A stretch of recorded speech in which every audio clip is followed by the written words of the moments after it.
వ్యక్తి చనిపోయిన తర్వాత ఆ వ్యక్తి యొక్క భార్య నాకు అసలు పోస్ట్ మార్టం ఏమొద్దు, నాకు క్లియర్ కట్ ఎవిడెన్స్ ఏతుందో సమాధి మీద ఫ్యామిలీ ఏం మాట్లాడకుండానే ఒక మెసేజ్ ఒక వర్డ్ లో ఇచ్చేసారు. ఆయన వెళ్ళి ఆ పేపర్ ని లాక్కొని చింపేసినట్టుగా ఆయన చెప్పుకొచ్చారు. చింపిన తర్వాత ఈయనకి ఫ్యామిలీకి గొడవ అయింది. గొడవ అయినప్పుడు వాళ్ళు అన్న మాట ఏంటంటే మోడీ గారు ఒకవేళ బీజేపీ స్పోక్ పర్సన్ అని ఉంటే అది ఇంకా బీజేపీకి సంబంధించి అమిత్ షా గారిని మనం చూస్తూ ఉంటే వారు ఎందుకు ఆ టైంలో జైలుకి వెళ్ళారు 2008 2009 అంటే పగడాల గారి కేసు ఏంటంటే అండి ఆయన డైరెక్ట్ గా ఢీకుంటుంది అమిత్ షా గారు. ఇది నేను ఓపెన్ గా చెప్తా ఉన్నాను. మరొక అంబేద్కర్ అంటారు, మరొక అంబేద్కర్ అంటారు, మరొక శివాజీ అంటారు, ఛత్రపతి శివాజీ అంటారు. క్రైస్తవ తరపున వకాల పుచ్చుకొని యుద్ధం చేసిన వ్యక్తి పగడాల పోయి గుండు కొట్టించుకోమని చెప్పారా పవన్ కళ్యాణ్ గారు? నా తల్లి అంటాను, నాకు పెద్ద వయసు అయితే నా తల్లి అంటాను. మళ్ళీ నా తల్లి గారిని నువ్వు కృష్ణని నువ్వు ఎందుకు గుండు కొట్టించావు అని చెప్పి నేను బాధపడ్డా. ఒక వ్యక్తిని నాకు వద్దనుకుని డబ్బు వద్దనుకుని వచ్చి మా నాన్న కరాటే ఫైటర్ అని RSS కి ట్రైనింగ్ ఇచ్చేవాడు మా నాన్న. ఉదయకాలపు శాంకర్ సాయంకాలపు శాఖ 35-40 years బ్యాక్. ఏం చేయకుండానే 2 సార్లు గెలిచారా? ఎవరు ఎట్లా గెలుస్తా ఉన్నారు? మొన్నే అమెరికాలో ఆవిడ స్టేట్మెంట్ ఇచ్చారు, మేము బ్యాలెట్కి వెళ్తాం. అమెరికా అంత పెద్ద అమెరికా బ్యాలెట్ సిస్టమ్ గెలిపోయిందండి. బీజేపీ కాబట్టి బాంబులు పెట్టినా కూడా చనిపోయిన వారు ఏ మతమైనా కూడా వారికి సంబంధం లేదు అంటారు. ఎవరు ఇండైరెక్ట్ గా ఇప్పుడు ప్రవీణ్ పగడాల గారిని చంపింది బీజేపీ ప్రభుత్వం అని మీరు మాట్లాడుతున్నారు. హత్య జరిగింది అంటాను నేను. ఎవరు చంపారని కోర్టు దాన్ని డిసైడ్ చేయాలి. సో మీ దగ్గర ఉన్న కేవలం ఎవిడెన్స్ అవన్నీ ఒకటేనా? ఆయన ప్రవీణ్ పగడాల కాదు అని చెప్పి నిరూపించడానికి నా దగ్గర 100 పైన ఎవిడెన్స్లు ఉన్నాయి. కానీ ఇప్పుడు నా ఎదురుగా ఉన్న పీటర్ నాయుడు అనే పాస్టర్ గారు అది ఖచ్చితంగా మర్డర్ అని చెప్పి చెప్తున్నారు. ఆయన దగ్గర కొన్ని ఆధారాలు ఉన్నాయి అని చెప్పి, కొన్ని అనుమానాలు ఉన్నాయి అని చెప్పి మా దగ్గర ఇప్పుడు మాట్లాడుతున్నారు. కానీ ఇప్పుడు సబ్జెక్ట్ తెలియనప్పుడు ఎందుకు మాట్లాడుతున్నారు అంటున్నారు సార్.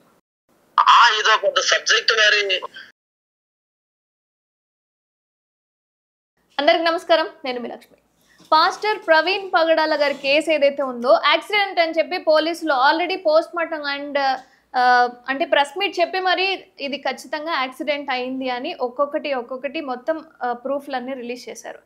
అండ్ మొన్న మనం మన ఛానల్లో ఒక వీడియో చూసుకుంటే జాన్ పాల్ గారు కూడా ఇది ఆల్రెడీ నేను ముందే చెప్పాను, ఇది ఆల్రెడీ యాక్సిడెంట్ అని చెప్పాను, ఎవరు నమ్మలేదు, ఇంకా ఏంటి శవం మీద పేలాలు ఏరుకుంటున్నారని చెప్పి ఆయన మాట్లాడడం జరిగింది. కానీ జాన్ పాల్ గారు ఏదైతే మాట్లాడారో అది ఖచ్చితంగా తప్పు, ఇది మర్డర్ అని చెప్పి మరొక పాస్టర్ ఇప్పుడు మనం ఎదురుగా ఉన్నారు. ఇది ఏ విధంగా మర్డర్ అంటున్నారు, ఆయన దగ్గర ఏదైనా ఆధారాలు ఉన్నాయా, అంటే ఏదైనా అనుమానాలు ఉన్నాయా ఏంటి అనేది మాట్లాడదాం. ఆయన మరెవరో కాదు, రఘుముద్రి పీటర్ నాయుడు గారు. ఒకసారి మాట్లాడదాం. నమస్కారం సార్. నమస్తే సార్. జాన్ పాల్ గారేమో ఇది ఖచ్చితంగా యాక్సిడెంట్ అన్నారు. ఆయన మాటల మూలంగానే పోలీసులు కూడా మొత్తం దాన్ని పరిశీలించిన తర్వాత ఇది యాక్సిడెంటే అని చెప్పి మొత్తం వాళ్ళు కూడా ప్రెస్ మీట్ చెప్పి రిలీజ్ చేసేసారు. అయినా సరే ఇంకా కూడా దీన్ని మళ్ళీ యాక్సిడెంట్ కాదు మర్డరే, ఎవరో చంపారు అని చెప్పి మాట్లాడుతున్నారు. మీరు కూడా అదే స్టాండ్లో ఉన్నారు. కారణం ఏంటి అసలు? అంటే లక్ష్మి గారు కొన్ని విషయాలు మనము మన పూర్వం నుంచి కూడా హిస్టరీని తీసుకొని బేస్ చేసుకొని కూడా మాట్లాడాలి. పోలీస్ వారు వాళ్ళ రిపోర్ట్ని ఎందుకు ఇచ్చారు, గవర్నమెంట్స్ ఎందుకు ఆ విధంగా మాట్లాడుతూ ఉన్నాయి, గవర్నమెంట్ ఎందుకు ఈ విధంగా రియాక్ట్ అవుతూ ఉంది. నేనేమంటానంటే వెరీ సూన్ పగడ్బందీ ఆధారాలు ఏవైతే ఉన్నాయో ఆధారాలతో ఖచ్చితంగా మేము ఇప్పుడు ఆల్రెడీ పిల్స్ పడ్డాయి, దాంతోపాటు ఆధారాలను కూడా మేము సబ్మిట్ చేయబోతా ఉన్నాం. ఈ ఆధారాలు సబ్మిట్ అయినప్పుడు నేను ఏమంటానంటే ఇప్పుడు ఈ కేసులు ఎవరెవరైతే ఇన్వాల్వ్ అయ్యి ఉన్నారో వారందరూ కూడా ఖచ్చితంగా న్యాయం ముందు న్యాయస్థానం ముందు నిలబడాల్సిన అవసరం వస్తుంది, ఎదుర్కొంటారు.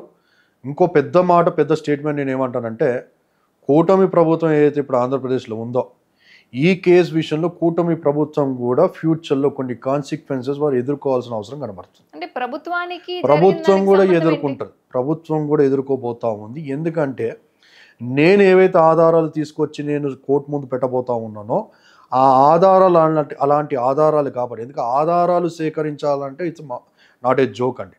నేను పర్సనల్గా ఎంతగానో తిరుగుతూ ఉన్నానో కొన్ని విషయాలు నేను నా ఒక సోషల్ మీడియాలో నా గ్రూపుల్లో నేను పెడతా ఉన్నాను. ఎక్కడికి వెళ్తున్నా కొన్ని విషయాలు పెడుతున్నాను, కొన్ని పెట్టనివి కూడా నేను నా అంటే సర్వే అని చెప్పి అంటాను. పార్ట్ ఆఫ్ ది ఇన్వెస్టిగేషన్ అని చెప్పి నేను అన్నాను, కానీ పార్ట్ ఆఫ్ మై సర్వే అని చెప్పి అంటాను. ఈ యొక్క మాట అన్నిటికీ అనుకూలంగా ఉంటుంది. ఎందుకంటే ఇన్వెస్టిగేషన్ అనే డిపార్ట్మెంట్కి సంబంధించింది కాబట్టి హూ ఆర్ యూ అనే ప్రశ్న నాకు అవసరం లేదు కాబట్టి సర్వే అని చెప్పి అంటాను.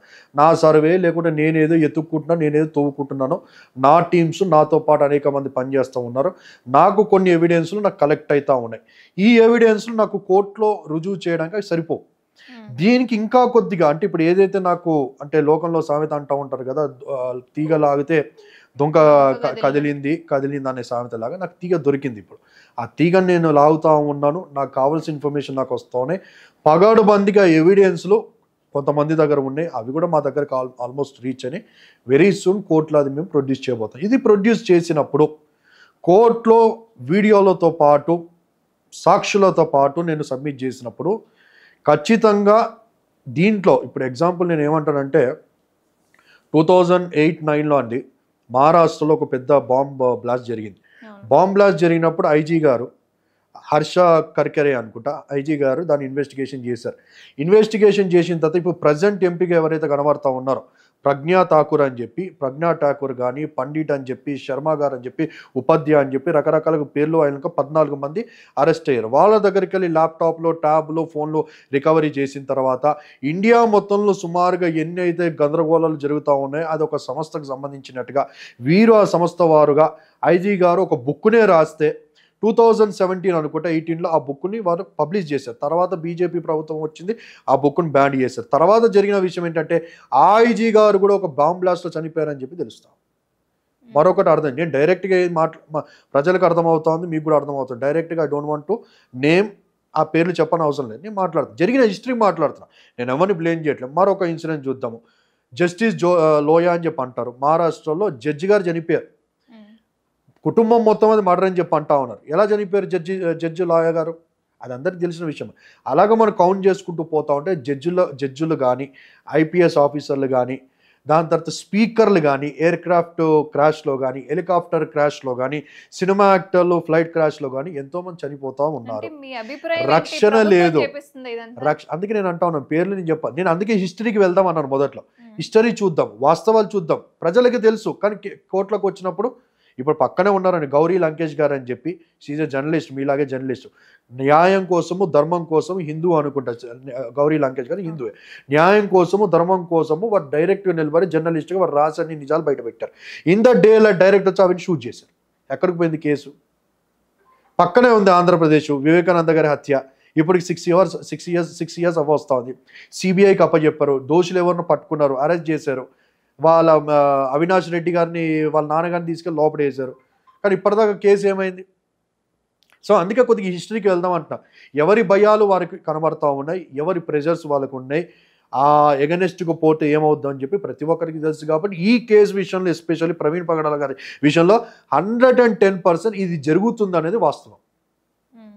నేను ఎందుకంటానంటే ఇప్పుడు ఎన్ని ఎవిడెన్స్లు మనం చూస్తూ ఉన్న లక్ష్మి గారు, మనం చూస్తే ఫర్ ఎగ్జాంపుల్ సింపుల్గా అంటాను నేను, ఆ ఒక ఏమంటారు లారీ కింద పడ్డ వ్యక్తిని మనం అబ్జర్వ్ చేస్తే, సింపుల్గా నేను చెప్తాను, లారీ కింద పడ్డ వ్యక్తిని మనం అబ్జర్వ్ చేస్తే ఆ వీడియోని మీరు చూడండి.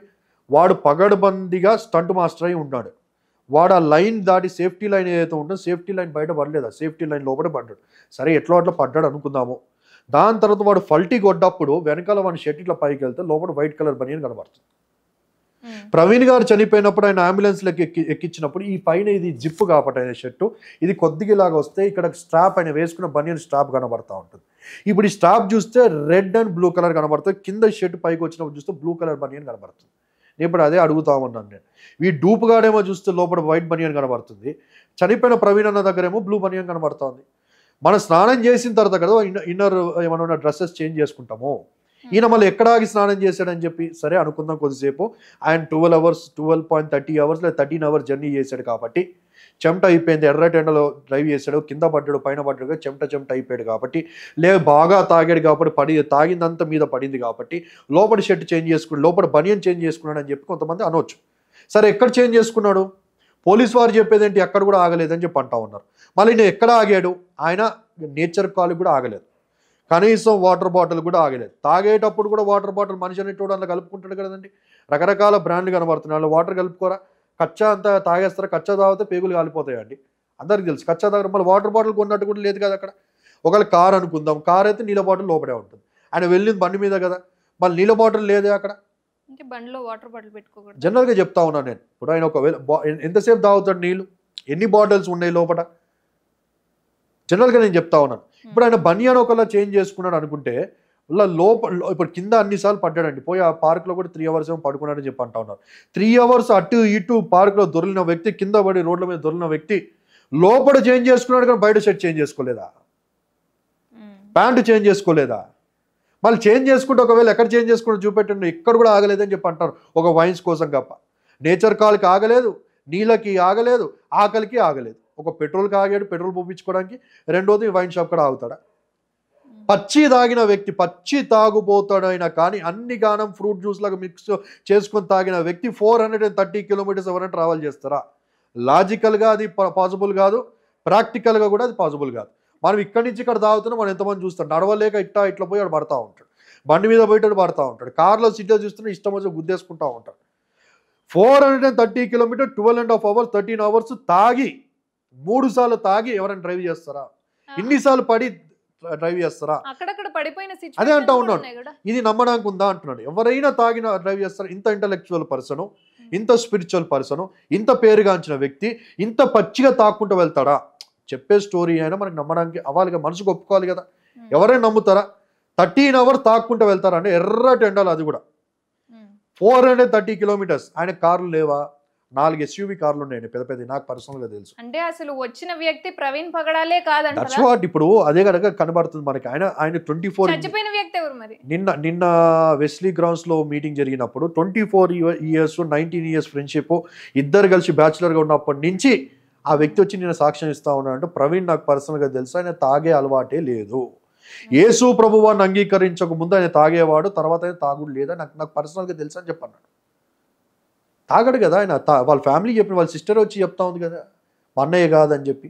ఆ పర్సనాలిటీని చూసినప్పుడు సిస్టర్ అనేది మా అన్నయ్య కాదని చెప్పన్నాడు, మా అన్నయ్య తాగడని చెప్పన్నది. మూడో చెప్పక ఇండైరెక్ట్గా వాళ్ళ చెల్లి ఒక ఇన్ఫర్మేషన్ ఏమి ఇచ్చిందంటే పక్కన ఉండే వాళ్ళే రాక్షసులు పొట్టన పెట్టుకున్నారు అన్నది. ఈ వర్డ్స్ అంటే దాని అర్థం ఏంటి? పక్కన ఉండేవారు, దాన్ని మనం ఇంపార్టెంట్గా తీసుకోవాల్సిన వర్డ్ పొట్టన పెట్టుకున్నారు. రెండో మాట ఆయన చెప్పిన ఒక 1 hour ఇంటర్వ్యూలో రాక్షసులు, ఈ 3 మాటలు తను చెప్పకండి. ఇంకో మాట, జెసికా పగడాల గారు వారి పరిస్థితి నాకు తెలుసు కాబట్టి వారు మాట్లాడట్లేదు. వారు చెప్పక ఇంకో మాట ఏమన్నట్టు నీట్గా మాట్లాడుతూ ఫర్గివ్ యాజ్ జీసస్ ఫర్గివ్ అని చెప్పాను. ఒకవేళ యాక్సిడెంట్లో చనిపోతే ఫర్గివ్ అనే వర్డ్ ఎందుకు అంటారండి? వాళ్ళ అన్న చెప్పక మీరు మీడియాలో ఇవన్నీ ప్రచారాలు చేయొద్దు, నిందలు వేయొద్దు అని చెప్పి వాళ్ళ అన్న వచ్చి చెప్తా ఉన్నాడు, వాళ్ళ ఫ్రెండ్స్ వచ్చి చెప్తా ఉన్నారు, వాళ్ళ చెల్లి వచ్చి చెప్తా ఉన్నది. ఇంకా పగడబంది మాట నేను ఏమంటానంటే, ఇప్పుడు ఆయన చనిపోయిన ఏదైతే సమాధి ఉందో ఆ సమాధిని మీరు అబ్జర్వ్ చేయగలిగితే ప్రవీణ్ పగడాల గారికి బ్లాక్ కలర్ గ్రెనేడ్తో ఒక చక్కటి రాయి కట్టారు. రాయి మీద ఆయన శిల్పముతో ఆయన ఒక ఫోటోను కూడా వేసి పైన ఒక ప్రవీణ్ పగడాల మ్యాట్రేడ్ అని చెప్పి రాశారు. మ్యాట్రేడ్ అంటే తెలుగులో హతసాక్షి అని అర్థం. చంపబడ్డ వ్యక్తి, క్రీస్తు కోసం ప్రాణం పెట్టబడిన వ్యక్తి, చనిపోయిన వ్యక్తి అని అర్థం. అది ఎవరు రాస్తారు నాకు చెప్పండి. ఇప్పుడు అంటే వ్యక్తి చనిపోయిన తర్వాత ఆ వ్యక్తి యొక్క భార్య నాకు అసలు పోస్ట్ మార్టం ఏమొద్దు, నాకు కేవలం బాడీనే ఇవ్వండి అని చెప్పి ఎందుకంటది? Okay, will come to that point అండి. అక్కడ ఏం జరిగినాయి కొన్ని విషయాలు కొంతమంది మాట్లాడుతూ ఉన్నారు. కానీ ఇప్పుడు నేను ఆ సమాధి కోసం మాట్లాడుతున్నా. క్లియర్ కట్ ఎవిడెన్స్ ఏతుందో సమాధి మీద ఫ్యామిలీ ఏం మాట్లాడకుండానే ఒక మెసేజ్, ఒక వర్డ్లో ఇచ్చేసారు వాళ్ళు. నా భర్త హతసాక్షి అయ్యాడు, నా కుమారుడు హతసాక్షి అయ్యాడు, మా అన్న హతసాక్షి అయ్యాడు, మా తమ్ముడు హతసాక్షి. మ్యాట్రైన్ అని చెప్పి వేస్తారు. మ్యాట్రైన్ ఎవరికి వేస్తారు? మన ఫ్యామిలీలో ఎంతో మంది చనిపోతే ఎవరికైనా మ్యాట్రైన్ వేస్తామా? ఆ రాయి కట్టించే వాళ్ళు ఎవరు ఉంటారు? బయట వాళ్ళు కడతారా? సమాధి దాకా జనరల్గా ఫ్యాన్స్, ఫాలోవర్స్ అనేక మంది వస్తారు. కానీ ఇప్పుడు ఆ రాయి కట్టే పూచికి వచ్చినప్పుడు అందరికి జరిగిపోతే ఫ్యామిలీ కాన్సన్ట్రేషన్ వస్తుంది. వాళ్ళకి నచ్చిన రాయి, వాళ్ళకి నచ్చిన విధానంలో వారు కట్టుకుంటారు. కట్టిన తర్వాత దాని మీద ఫోటో వేయాలా, పేర్లు వేయాలా, బర్త్ డేటు, డెడ్ చనిపోయిన ఆ డేట్స్, ఆ సమాచారాలు, వాక్యాలు అవన్నీ రాసేది ఎవరు? సొంత ఫ్యామిలీ బ్లడ్డే కదా. మ్యాట్రైన్ అని చెప్పి ఒకవేళ ఎవరైనా రాశారనుకో ఫ్యామిలీ ఒప్పుకుంటుందా? మ్యాట్రైన్ అని చెప్పి ఎందుకు రాశారు? ఆ వర్డ్తో మనకి సంబంధం కనబడట్లేదా? వాళ్ళు చూసేవారు ఎంతో మంది సమాధానికి వెళ్ళి వస్తా ఉన్నారు. హతసాక్షి అయిపోయాడు. యాక్సిడెంట్ అయిపోయి చనిపోతే దాన్ని హతసాక్షి అన్నారండి. చంపబడితే, ఎవరైనా చంపితే, మర్డర్ అవుతే దాన్ని హతసాక్షి అని చెప్పి అంటారు. గ్రామ్ స్టెయిన్స్ గారు ఉన్నారు, 20 years బ్యాక్ ఒరిస్సాలో ఆయన చంపేశారు. రాత్రిపూట పడుకుంటే ఆ జీప్లో పెట్రోల్ పోసి, ఈరోజు ఆయన నిన్న ఒక 10 days బ్యాక్ అంటూ చంపిన వ్యక్తి రిలీజ్ అవుతే ఆయనకి దండేసి కండువ వేసి బయటికి అక్కడ ఉన్న వాళ్ళంతా డప్పులు కొట్టుకుంటూ జయహో జయహో అని చెప్పుకుంటూ వాడిని పెద్ద ఏదో ఘనికారం చేసినట్టు వాడిని తీసుకొని వస్తా ఉన్నారు. ఆ వీడియో నా దగ్గర ఉంది. చంపినోడు ఆ వ్యక్తి చనిపోతే ఈజ్ మ్యాడ్ ట్రేడ్. ఆయన సమాధి కూడా మీరు చూడండి మ్యాడ్ ట్రేడ్ అని చెప్పి అంటారు. ఒకవేళ ఇప్పుడు ఎవరైనా చనిపోయారు అనుకోండి, మన ఎవరి ఆర్మీ కానీ మిలిటరీ కానీ చెప్తే ఆయన దేశం కోసం ప్రాణం పెట్టారండి, దేశం కోసం చనిపోయి ఈజ్ మ్యాడ్ ట్రేడ్ అని చెప్పి అంటారు. హతసాక్షి. ఆ ఓర్తో మనకి పని లేదా అంటుంది. మరి మీరు అంటున్నట్టుగా అది మర్డర్ అయ్యి ఉంటే ఫ్యామిలీ ఎందుకు రెస్పాండ్ అవ్వట్లేదు? ఎందుకు అంటే ఇందాక అడిగిన ప్రశ్నకు సమాధానం ఇవ్వలేదు. ఇంకా కేవలం పోస్ట్ మార్టం చేయకోకుండా ఎందుకు ఇవ్వమని అడిగారు? ఇప్పుడు పోస్ట్ మార్టం దగ్గరికి పోయినప్పుడు అండి, ఇప్పుడు అభినయ్ దర్శన్ గారు అని చెప్పి అన్నారు. ఎందుకంటే ఆ టైంలో ఢిల్లీలో ఉన్నాను. అది తెలవంగానే ఇమీడియట్ నెక్స్ట్ డే బయలుదేరి నేను వచ్చాను. అభినయ్ దర్శన్ అనే ఒక వ్యక్తి ఇప్పుడు ఆ పాస్టర్ గారు వెళ్ళి లోపల ఉన్నప్పుడు ఆయనకి ఫ్యామిలీకి గొడవ జరిగినట్టుగా ఆయన ఎన్నో ఇంటర్వ్యూస్లో చెప్తా ఉన్నాడు. ఏం జరిగిందని అంటే, పోలీస్ వారు ఏదైతే చెప్తా ఉన్నారో యాక్సిడెంట్ అని చెప్పి, ఆ పోలీస్ వారు చెప్పిన విధంగానే వీళ్ళు రాసి సైన్లు పెట్టి పోలీస్ వారికి ఇవ్వబోతా ఉంటే అభినయ్ దర్శన్ పాస్టర్ గారు ఆయన వెళ్ళి ఆ పేపర్ని లాక్కొని చింపేసినట్టుగా ఆయన చెప్పుకొచ్చారు. చింపిన తర్వాత ఈయనకి ఫ్యామిలీకి గొడవైంది. గొడవైనప్పుడు వాళ్ళు అన్న మాట ఏంటంటే, ఇప్పుడు మీరు బాగానే ఉంటారు, చనిపోయినాడు తిరిగి రాడు, తర్వాత మా పరిస్థితి ఏంటి, ఆవిడ సంగతి ఏంటి, ఆ పిల్లల సంగతి ఏంటి, మీరు ఎవరైనా వస్తారా అని చెప్పి అరిచారంట. అంటే అక్కడ ఒక డెప్త్ ఇన్ఫర్మేషన్ కనబడట్లేదు మనకి. యాక్సిడెంట్ అయితే ఎవరైనా అలాగంటారా? వాళ్ళు టెన్షన్లో ఉన్నారు, భయంతో ఉన్నారు, పిరికితనంతో ఉన్నారు, ఏం జరుగుతుందో అని చెప్పి చాలా టెన్షన్లో ఉన్నారు. నాకు తెలిసిన విషయాలు ఏంటంటే, కొంతమంది డిపార్ట్మెంట్ కానీ ఇంకెవరైనా కానీ ఆఫీస్కి వెళ్ళి, ఈయన ఏదైతే ఆఫీసర్స్కి వెళ్ళి ఎవరు కూడా మీడియా ముందుకు రావద్దు, ఎవరు కూడా మాట్లాడొద్దు అని చెప్పి వాళ్ళని టైట్ చేసినట్టుగా, ఫ్యామిలీ మెంబర్స్ని టైట్ చేసినట్టుగా. ఇప్పుడు నేను ఒక మాట అంటానండి, ఇప్పుడు యాక్సిడెంట్ అనుకుందాం. యాక్సిడెంట్ అన్నప్పుడు ఈయన బ్యాంక్ అకౌంట్ ఎందుకు సీజ్ చేశారు? ఎక్కడైనా యాక్సిడెంట్స్లో బ్యాంక్ అకౌంట్ సీజ్ అవుద్దా? అంటే ఇవన్నీ అనుమానాలు కనబడట్లేదా మనకి? ఎవరు సీజ్ చేశారు? డిపార్ట్మెంట్. ప్రవీణ్ పగడాల గారి యొక్క బ్యాంక్ అకౌంట్ సీజ్ చేశారు. రెండోది, అది ఇప్పుడు వాళ్ళు చెప్పాలి ఎందుకు సీజ్ చేశారు, దేనికోసం సీజ్ చేశారు, ఆ డబ్బుకి యాక్సిడెంట్కి ఏంటి సంబంధం. రెండోది, ఆయన ఇంటికి వచ్చి ల్యాప్టాప్ ఆయన ట్యాబ్ ఎత్తుకొని వెళ్ళిపోయారు. మీ అనుమానం ఏంటి? ఎందుకు సీజ్ చేశారు అంటే దాని వెనక మీకు ఒక అనుమానం ఉంటది కదా, పలానా డబ్బులు ఏమైనా వెళ్ళాయా? నేను అందుకే మిమ్మల్ని అడుగుతున్నాను, జనరల్గా మిమ్మల్ని అడుగుతున్నాం, మీకేమన్నా అనుమానం కనబడుతుందా? యాక్సిడెంట్ విషయంలో ఎక్కడైనా కానీ అకౌంట్లు సీజ్ చేస్తారా? యాక్సిడెంట్ అనే కేసులో ఎక్కడైనా కానీ ల్యాప్టాప్లు కానీ లేకుంటే ట్యాబ్లు కానీ ఎత్తుకొని వెళ్ళిపోతారా? ఎందుకు తీసుకొని వెళ్ళారు? ఏం అవసరం తీసుకొని వెళ్ళడానికి? విచారణ చేసేటప్పుడు తీసుకుంటారు కదా పోలీసులు. అది యాక్సిడెంట్ కదా, మళ్ళీ యాక్సిడెంట్ అప్పుడు రిలీజ్ చేయమనండి అకౌంట్, యాక్సిడెంట్ అప్పుడు ల్యాప్టాప్ ఇచ్చేయమనండి. యాక్సిడెంట్కి దానికి సంబంధం ఏంటి సీజ్ చేయడానికి? నాకు తెలిసిన వ్యక్తిగతంగా సమాచారం ఏంటంటే, వీళ్ళని ఫ్యామిలీని విపరీతమైన ప్రెషర్లో పెట్టి విపరీతంగా టైట్ చేస్తామన్నారు. మీ అకౌంట్ మొత్తం ఆల్రెడీ సీజ్ అయిపోయినాయి, నెక్స్ట్ మీ కంపెనీలని సీజ్ చేస్తాం, నెక్స్ట్ మీ కంపెనీ అకౌంట్స్ అని సీజ్ చేస్తాం, మీ యొక్క ప్రాపర్టీస్ అని సీజ్ చేస్తాం, దీని తర్వాత లాస్ట్గా మీరు మీ పిల్లలు ఏది జరిగిందో ఇక నెక్స్ట్ టార్గెట్ మీదే అని వాళ్ళను భయాక్రాంతులకి కొంతమంది గురి చేశారనేది ఒక పగడబంది ఇన్ఫర్మేషన్ నా దగ్గర ఉంది. అందుచేతనే వారు పోయిన వ్యక్తిని ఎలా అయినా మేము తెచ్చుకోలేం కాబట్టి కనీసము మేమైనా బ్రతికిని నా పిల్లలైనా ఏ తల్లి అయినా ఆలోచించేది అలాగే. ముఖ్యంగా ఇప్పుడు చనిపోయిన వ్యక్తి మేము తెచ్చుకోలేం, మేము అంత పెద్ద సంస్థలతో అంత డిపార్ట్మెంట్స్తో కొట్లాడే సీను లేదు.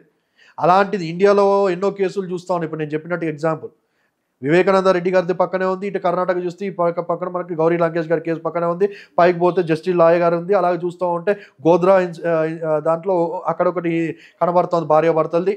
దాని తర్వాత అమిత్ షా గారిని మనం చూస్తూ ఉంటే వారు ఎందుకు ఆ టైంలో జైలుకి వెళ్ళారు 2008 2009 అంటే ఒక వ్యక్తిని ఫేక్ ఎన్కౌంటర్ చేస్తే సుమారుగా 16 మంది ఐపీఎస్ ఆఫీసర్ని 100 మంది డిపార్ట్మెంట్ మొత్తాన్ని జైలుకి పంపించిన సిచ్యువేషన్ మనకు కనబడుతుంది. అమిత్ షా గారు కూడా హోమ్ మినిస్టర్ ఉండి ఆ కేసులో ఫేక్ ఎన్కౌంటర్లో ఆయన జైలుకి వెళ్ళి వచ్చారు. ఆ కేసుని తీసుకొచ్చి మహారాష్ట్ర ట్రాన్స్ఫర్ చేశారు. దాన్ని జస్టిస్ లోయా గారు హ్యాండిల్ చేస్తున్నారు. తర్వాత జస్టిస్ లోయా గారు చనిపోయారు. సరే, మీ ఎదురుగానే మీరు ఇప్పటిదాకా ఒక 5-6 కేసులు ఈ విషయంలో వీళ్ళకి తెలుసు, ఫ్యామిలీకి ఈ విషయంలో ఇలాంటివి ఎన్నో చూస్తూ ఉన్నాము. కేసులు పెట్టినా నిలబడవు, మా టైం వేస్ట్. దాని తర్వాత కేసుల కోసం నిలబడ్డ ఇప్పుడు ఐపీఎస్ ఆఫీసర్ గారు నేను చెప్పినట్టుగా ఇన్వెస్టిగేషన్ ఆఫీసర్ ఎవరైతే ఉన్నారో బాంబ్ దాడి Pragya Thakur, she is the MP of Madhya Pradesh. ఇప్పుడు బాంబ్ దాడుల్లో దొరికి జైల్లోకి పోయిన ఆవిడ ఈరోజు ఎంపీగా ఉంది. ఇది ఈరోజు పరిస్థితి అని మనం చూస్తూ ఉంటే. ఆవిడ హిందూయే, చంపింది ఎవరన్నా హిందువులే.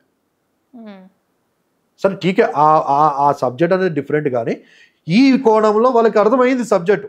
ఇప్పుడు మేము నిలబడి కొట్లాడితే జరగబోయేది ఏంటో మాకు తెలుసు, కొట్లాడిన వాళ్ళు ఎంతమంది ఏమైపోయారో మాకు తెలుసు, కొట్లాడితే ఏమవుతుందో కూడా మాకు తెలుసు. సో ఆ విషయంలో వారు జస్ట్ బ్యాకప్ అయిపోయారు. ఓకే, ఫ్యామిలీ విషయంలో వాళ్ళ ఫ్యామిలీ ఏదన్నా ప్రమాదంలో పడుతుందేమో అని చెప్పి 100%. వాళ్ళు ఆల్రెడీ పడింది కదండి. ఇప్పుడు ప్రవీణ్ గారిని చంపేసరిగా 2019 నుంచి వాళ్ళకి థ్రెటనింగ్ వస్తా ఉంది, చంపుతాం అని చెప్పి. మొత్తానికి ఇప్పుడు 2025లో చంపేస్తారు. ఆయన చంపిన వాళ్ళు పిల్లల్ని చంపడం పెద్ద విషయం కాదుగా, ఆయన చంపిన వాళ్ళని భార్యను చంపడం పెద్ద విషయం కాదుగా. మీరు అంటున్నట్టుగా ఇప్పుడు ఎవరైతే ప్రవీణ్ పగడాల అని చెప్పి మందు తీసుకున్నాడు, ఆయన తాగుతాడు అని చెప్పి ఏదైతే నిరూపితమైందో, అండ్ కొన్ని చోట్ల బైక్ డ్రైవ్ చేసుకుంటూ కింద పడిన సన్నివేశాలు, ఇవన్నీ డూప్ అంటారు. 100% డూప్ అండి. అంటే డూప్ పెట్టి మరి పోలీసులు చేయాల్సిన అవసరం పోలీసులకు అవసరం లేదుగా, మరి ఎవరికి ఉంది? అందుకన్నా ఐపీఎస్ ఆఫీసర్ గారి యొక్క ఎగ్జాంపుల్ నేను ఎందుకు అన్నానంటే, ఇన్వెస్టిగేషన్ చేసిన ఐపీఎస్ ఆఫీసర్ ఏమైంది చరిత్ర. సో ఈ కేసులో ఒకవేళ పెద్ద హస్తాలు ఉన్నాయంటే ఇప్పుడు ఇక్కడ ఉన్న ఐపీఎస్ ఆఫీసర్స్, ఆ మాట నేను అనొద్దు కానీ వారి మీద ఎలాంటి ప్రెషర్ ఉందో అది అర్థమవుతుంది కాబట్టి నేను ఆ ఉదాహరణ తీసుకొచ్చాను. సరే, మీరు తెచ్చిన ఉదాహరణలో చచ్చిపోయిన వాళ్ళందరూ కూడా ప్రభుత్వ ఉద్యోగులే అయి ఉన్నారు. ఈవెన్ కొంతమంది వాళ్ళ ద్వారా వీళ్ళకి ఏదైనా యూజ్ ఉండో లేకపోతే లాభం ఉండో పలానా వస్తుంది అని అనుకోవచ్చు. ప్రవీణ్ పగడాల గారి నుంచి మీరు అనుకుంటున్న వ్యక్తులకి లాభం ఏమొస్తుంది? ప్రవీణ్ పగడాల గారి కేసు ఏంటంటే అండి, ఆయన డైరెక్ట్గా ఢీకుంటుంది అమిత్ షా గారు. ఇది నేను ఓపెన్గా చెప్తా ఉన్నాను. ఇన్ని రోజులు మీడియా ముందు కొన్ని నేను ఇప్పుడు ఎట్లయితే స్లోగా మాట్లాడుతూ క్లూ ఇస్తూ ఉన్నానో ఇప్పుడు నేను డైరెక్ట్గా చెప్తా ఉన్నాను. ఆయన ఢీకుంటుంది డైరెక్ట్ అమిత్ షా గారు. హర్ష కుమార్ గారు కూడా చెప్పింది అదే, కేపాల్ గారు కూడా చెప్పింది అదే, నేను కూడా చెప్తుంది అది. వారు ఢీకొంటుంది డైరెక్ట్, వారు గల్లీలో ఉన్న ఢిల్లీతో ఢీకొంటున్నారు. ఏ విషయంలో అంటే 13 రాష్ట్రాల్లో యాంటీ కన్వర్షన్ లా తీసుకొచ్చారండి, మత మార్పిడి బిల్లు తీసుకొచ్చారు. బీజేపీ ఎక్కడెక్కడైతే ఉందో అక్కడ మొత్తం మత మార్పిడి బిల్లు తీసుకొచ్చారు. మధ్యప్రదేశ్ కానీ, రాజస్థాన్ కానీ, యూపీ కానీ, ఇవన్నీ ప్లేసెస్లో మత మార్పిడి బిల్లు ఉన్నాయి. ఈ మత మార్పిడి బిల్లు రావుడు బట్టి హిందువులకే నష్టం, మత మార్పిడి బిల్లు రావుడు బట్టి క్రైస్తవులకి నష్టం, మత మార్పిడి బిల్లు రావడం ముస్లింలకు నష్టం. ఏ రకంగా హిందువులకి నష్టం అంటే, ఒకప్పుడు మనం పురాణాలకు పాతకాలంలోకి వెళ్ళిపోతే ఆర్య బ్రాహ్మణుల యొక్క కాలం ఆధిపత్యం నడిచినప్పుడు దళితులను గుడిలోకి కానీ, దళితుల్ని బడిలోకి కానీ రాకుండా, వేదాలు చదివితే నాలుకలు కోసేవారు, వేదాలు వింటే చెవుల్లో సీసం పోసేవారు, ఆ ఆర్య బ్రాహ్మణులకి ఎదురుగా కూర్చుంటే కింద వారి యొక్క పిరుదులు కోసేవారు, రకరకాలుగా ఆడవారిని అయితే వీభత్సంగా నువ్వు ఆడనా మొగనా నాకు ఎట్లా తెలుస్తుంది అని ఆర్య బ్రాహ్మణులు నువ్వు నన్ను ప్రూవ్ చేసుకో అని చెప్పి. ఇది చరిత్ర, నేను ఎవరిని అవమానించట్లేదు, నేను ఎవరిని, ఇది చరిత్ర. కావాలంటే మీరు వెళ్ళండి, చరిత్ర తెలిసిన వాళ్ళకి అర్థమవుతుంది. ఆడవారు మీరు ఆడవారా మొగని ఇప్పుడు వచ్చానంటే ఒక ఆర్య బ్రాహ్మణు ముందుకు వచ్చాను అనుకో, సార్ నేను లేడీనట్టు నాకేంటి ప్రూఫ్ అని అంటే, ప్రూవ్ ఎలా చేసుకుంటారు ఆడవారు? ఆ రకంగా ఇన్సల్ట్ చేసి వారిని మొత్తము నగ్నంగా, ఆడవారంటే నువ్వు ప్రూవ్ చేయని చెప్పి వారిని నగ్నంగా చేసి ఆ రకంగా స్త్రీలను చేయడము. రెండోది జోగిని వ్యవస్థ కానీ, దాని తర్వాత సతీ సగం కానీ, దాంతో ఆడవారు ఇంటికి, ఆడవారు బడికి కాదు ఇంటికి ఏమంటే వంటకి మాత్రం పరిమితులు అని చెప్పి రకరకాలుగా పాతకాలంలో ఏవైతే వివక్ష ఉందో, దళితుల పక్షంలో వివక్ష కానీ, లేకుంటే ఆడవారి పక్షంలో వివక్ష కానీ, ఈ వివక్ష ఏదైతే ఉందో దాన్ని తిరిగి తీసుకొని రావాలి. ఈ యొక్క క్రిస్టియానిటీ ఏం నేర్పిస్తా ఉందంటే ఈక్వాలిటీ నేర్పిస్తా ఉంది. మనుషులందరూ ఈక్వలే, మనుషులందరూ ఈక్వల్గా చదువుకోవాలి, మనుషులందరూ కలిసిమెలిసిపోవాలి, మనకు కులాలు మతాలతో సంబంధం లేదు, దేవుని సృష్టిలో మనం అందరము ఒకటే అనేది క్రిస్టియానిటీ నేర్పిస్తూ ఉంది. సో ఈ క్రిస్టియానిటీ ఉండు బట్టి వీరేదైతే అనుకుంటా ఉన్నారో వారు సాధించలేకపోతా ఉన్నారు. సో ఈ యొక్క బిల్లుని ఒకవేళ ఈయన ఎదుర్కోగలిగితే, ఈయన 2022లో ఈ యొక్క యాంటీ కన్వర్షన్ బిల్లు సుప్రీంకోర్టులో ఈయన వేశారండి. ఈయనకు ఉన్న అమూల్యమైన జ్ఞానం బట్టి ఈయన ఏం చేశాడంటే ఏ అడ్వకేట్ని పెట్టుకోలేదు. ఈ got lot of stuff and ఆయన ముందు మీ డిబేట్స్ అనేవి చూస్తూ ఉంటే ఎంత పెద్ద ఛాంపియన్ వచ్చి నిలబడ్డా కూడా ఆయన యొక్క వెయిట్ని ఆయన బ్యారేజ్ వేసి ఎట్లా మాట్లాడాలో ఈ వ్యక్తికి తెలుసు. ఎవరు? ప్రవీణ్ పగడాల. ఇప్పటిదాకా నాకు తెలిసి ఈయన ఓడిపోయిన డిబేట్ లేదండి. ఈ సో ఇంటలెక్చువల్ అండి. మరొక అంబేద్కర్ అంటాను నేను, మరొక శివాజీ అంటాను, ఛత్రపతి శివాజీ అంటారు. క్రైస్తవ తరపున వకాలా పుచ్చుకొని యుద్ధం చేసిన వ్యక్తి అంటాను ప్రవీణ్ పగడాల. సో ఇలాంటి వ్యక్తి ఆఫ్టర్ 1.5-2 years తర్వాత ఇప్పుడు మొన్న ఏప్రిల్ 16th ఈ యాంటీ కన్వర్షన్ లా మీద సుప్రీంకోర్టులో ఈయన వాదనలు వినిపించాలి. ఒక అడ్వకేట్కి ఏముంటుందంటే అండి, ఇప్పుడు ఒక క్రిమినల్ అడ్వకేట్ కానీ నార్మల్ అడ్వకేట్కి ఎలా ఉంటుందంటే, ఇప్పుడు మీరు అడ్వకేట్ అనుకుందామండి, లక్ష్మి గారు, నేను ఒక అడ్వకేట్ అనుకుందాం. ఈ అడ్వకేట్కి మనకు ఒక సైకాలజికల్గా ఒక నాలెడ్జ్ ఏర్పడుతుంది మనకి. అంటే మీరు చదువుకున్న మీ యొక్క ఎల్ఎల్బి అవన్నీ బట్టి నేను ఒక బ్యారేజ్ చేసుకోగలుగుతా, మీ దగ్గర ఎంత సబ్జెక్ట్ ఉంది, మీరు ఏ విధంగా వాదించగలుగుతారు, పాత కేసుల్ని బట్టి ఎన్ని కేసులు గెలిచారు, ఎన్ని కేసులు ఓడారు, ఇవన్నిటిని నేను క్యాలిక్యులేషన్ చేసుకొని నాకు వస్తున్న అపోనెంట్ ఎవరైతే ఉన్నారో వాదించడానికి వారి దగ్గర ఉన్న స్టఫ్ ఎంతది, వాళ్ళు ఏ టైప్లో అనేది నేను బ్యారేజ్ వేయగలుగుతాను. కానీ ఈయన ఎప్పుడు కేసులు వాదించలేదు. ఈయన అడ్వకేట్ కాదు, ఈయన ఇంటలెక్చువల్. ఈయన చాలా సబ్జెక్టు ఇండాలజీ మీద మాట్లాడుతూ ఉన్నాడు, అంటే చరిత్ర మీద మాట్లాడుతూ ఉన్నాడు. ఇప్పటిదాకా ఇండియాలో చరిత్ర మీద మాట్లాడిన ఏకైక వ్యక్తిని నేను చూసింది ఎవరంటే ప్రవీణ్ పగడాల. ఇండాలజీ మీద he got lot of subject. So ఇక్కడ ఇప్పుడు ఉన్న అడ్వకేట్ ఎవరు, ఇది కూడా చూద్దాం మనం. నేను ఎందుకు ఈ మాటలు అంటున్నట్టు, ఇప్పుడు ఎదురుగా ప్రవీణ్ పగడాలకి ఆపోజిట్లో ఉన్న అడ్వకేటు అటు తరపు ఎటు యాంటీ కన్వర్షన్ లా తరపు వకాల పుచ్చుకొని మాట్లాడుతున్న వ్యక్తి ఉపాధ్యాయ్, అశ్విన్ ఉపాధ్యాయ్. ఈయన యొక్క విజిటింగ్ కార్డ్ నా దగ్గర ఉంది. ఆయన విజిటింగ్ కార్డ్ మీద అడ్వకేట్ అని ఉంటుంది, ఒక వైపు ఏమో ఢిల్లీ బీజేపీ స్పోక్స్ పర్సన్ అని ఉంటుంది. ఆయన BJP spokes person officially for Delhi. రెండోది అడ్వకేట్. ఇప్పుడు యాంటీ కన్వర్షన్ లా తీసుకొచ్చింది ఎవరు, పైన ఉన్న పెద్దలు, మోడీ గారు. ఒకవేళ బీజేపీ స్పోక్ పర్సన్ అని ఉంటే అది ఇంకా బీజేపీకి సంబంధించి దాంతో నాకు పని లేదండి. ఆయన ఏదైనా వేసుకోండి, ఆయన ప్రైమ్ మినిస్టర్ అని వేసుకుని నాకు సంబంధం లేదు. నేను ఈ డాట్ ని కలుపుతున్నాను. ఇప్పుడు అక్కడ వచ్చిన వ్యక్తి ఎవరని నేను అందుకే డాట్ కలుపుతున్నాను. నేను బీజేపీ అనే వర్డ్ ఎందుకు యూజ్ చేశానంటే, BJP official Delhi spokes person అనేది ఈయన వాదిస్తున్న కేసు ఏది, యాంటీ కన్వర్షన్ లా. ఈ యాంటీ కన్వర్షన్ లా తీసుకొచ్చిన వ్యక్తి డాట్ మళ్ళీ చైన్ ఎవర్రా అంటే మోడీ గారు, అమిత్ షా గారు ప్రభుత్వం, వారి ప్రభుత్వం తీసుకొచ్చింది. ఇప్పుడు వీరు వచ్చి డైరెక్ట్ కేసు వాదించలేరు కదా. వీరి తరపున అంటే ఈయన యొక్క అమిత్ షా గారి యొక్క షాడో ఎవరు, ఈ కోర్టులో వాదిస్తున్న వ్యక్తి అశ్విన్ ఉపాధ్యాయ్ గారు. మీకు అర్థమవుతుందా డాట్ క్లియర్గా. అమిత్ షా గారు పెట్టినది ఆయన తరపున, అంటే ఈ యొక్క అడ్వకేట్ క్లయింట్ ఎవరు, వారి భాషలో అమిత్ షా గారు. అమిత్ షా గారి యొక్క అడ్వకేటే అశ్విన్ ఉపాధ్యాయ్. దానికి clear evidence BJP spokes person. అది మీకు అందులో యాంటీ కన్వర్షన్ లా. ఆయన దేని మీద ఫైట్ ఇస్తున్నాడు, ప్రభుత్వం తీసుకొచ్చిన యాంటీ కన్వర్షన్ లా. ఈ యాంటీ కన్వర్షన్ లాని క్యాన్సిల్ చేయాలని చెప్పి పోరాటం చేస్తుంది ఎవరు. ఇది వస్తే అందరికి నష్టమే, హిందువులకు నష్టమే, ముస్లింలకు నష్టమే, క్రిస్టియన్స్కి నష్టమే. ఆయన దగ్గర ఉన్న హెవీ సబ్జెక్టు క్రిస్టియన్స్కి. ఇప్పుడు క్రిస్టియన్స్ ఏదైతే ఉందో ఇప్పుడు తీసుకొచ్చారండి యూపీలో, జస్ట్ బైబిల్ పట్టుకొని ఆయన బయట తిరుగుతున్నందుకు మత మార్పిడి చేస్తా ఉన్నాడని తీసుకెళ్ళి లైఫ్ వేశారు. ఏడిఎఫ్ అని ఒకటి ఇండియా మొత్తం కాదు ప్రపంచం మొత్తంలో ఒక అడ్వకేట్ టీం ఉంది. దాంతో మేము టైఅప్ అయ్యాం. చెప్తాను, నేను టైఅప్ అయి ఉన్నాను దాంతో. మా డబ్ల్యూసీసీ వారితో టైఅప్ అయి ఉంది. ఎంతమంది పాస్టర్స్ని లోపడేస్తే వారికి బెయిల్ ఇప్పించి ఎంత కష్టపడి ఎంత అమౌంట్ ఖర్చు పెట్టి ఆ ఏడిఎఫ్ టీము మేము వర్క్ చేస్తున్నాం నాకు పర్సనల్గా తెలుసు. యూపీ కానీ, మధ్యప్రదేశ్ కానీ, రాజస్థాన్ కానీ, ఛత్తీస్గఢ్ కానీ, ఇక్కడ ఉన్న బీహార్ కానీ, ఒరిస్సా కానీ, నార్త్కి సంబంధించిన హిందీ రాష్ట్రాలు ఎన్నైతే ఉన్నాయో ఇవన్నిట్లో పాస్టర్స్కి జరుగుతున్న విషయాల్లో అఫీషియల్గా లీగల్గా తొక్కే ప్రయత్నమే ఇది. మత ప్రచారం చేయొద్దా, ఇప్పుడు ఇస్కాన్ వారు ఉన్నారు, ఇస్కాన్ వారు ఉన్నారండి, ఇస్కాన్ వారు ఉన్నారు. ఇస్కాన్ వారు వెళ్ళి అమెరికాలో ప్రచారం చేస్తూ ఉన్నారు. ఇక్కడే హైదరాబాద్లో చూస్తుంటే ఓపెన్గా వారు పంచుతూ ఉంటారు. పంచుకోకూడదా? అదే కదా వారు చేసి నచ్చితే నువ్వు తీసుకుంటావు. బలవంతపు మత మార్పిడి అనేది తప్పది. అలా ఎవరు కూడా చేయరుగా. ఇప్పుడు పవన్ కళ్యాణ్ గారు వైఫ్ ఉన్నారు, పవన్ కళ్యాణ్ గారు వైఫ్ ఉన్నారు. ఎవరండి ఆవిడ? క్రిస్టియన్ కాదా? అలా కొడుకు ఎవరు? మొన్న యాక్సిడెంట్ అయింది సింగపూర్లో, ఆయన పేరు మార్క్ ఉంది, తర్వాత రోషన్ ఏదో పేరు ఉంది. క్రిస్టియన్ కాదా? శంకర్ ఏదో కనబడుతుంది, క్రిస్టియన్ కాదా?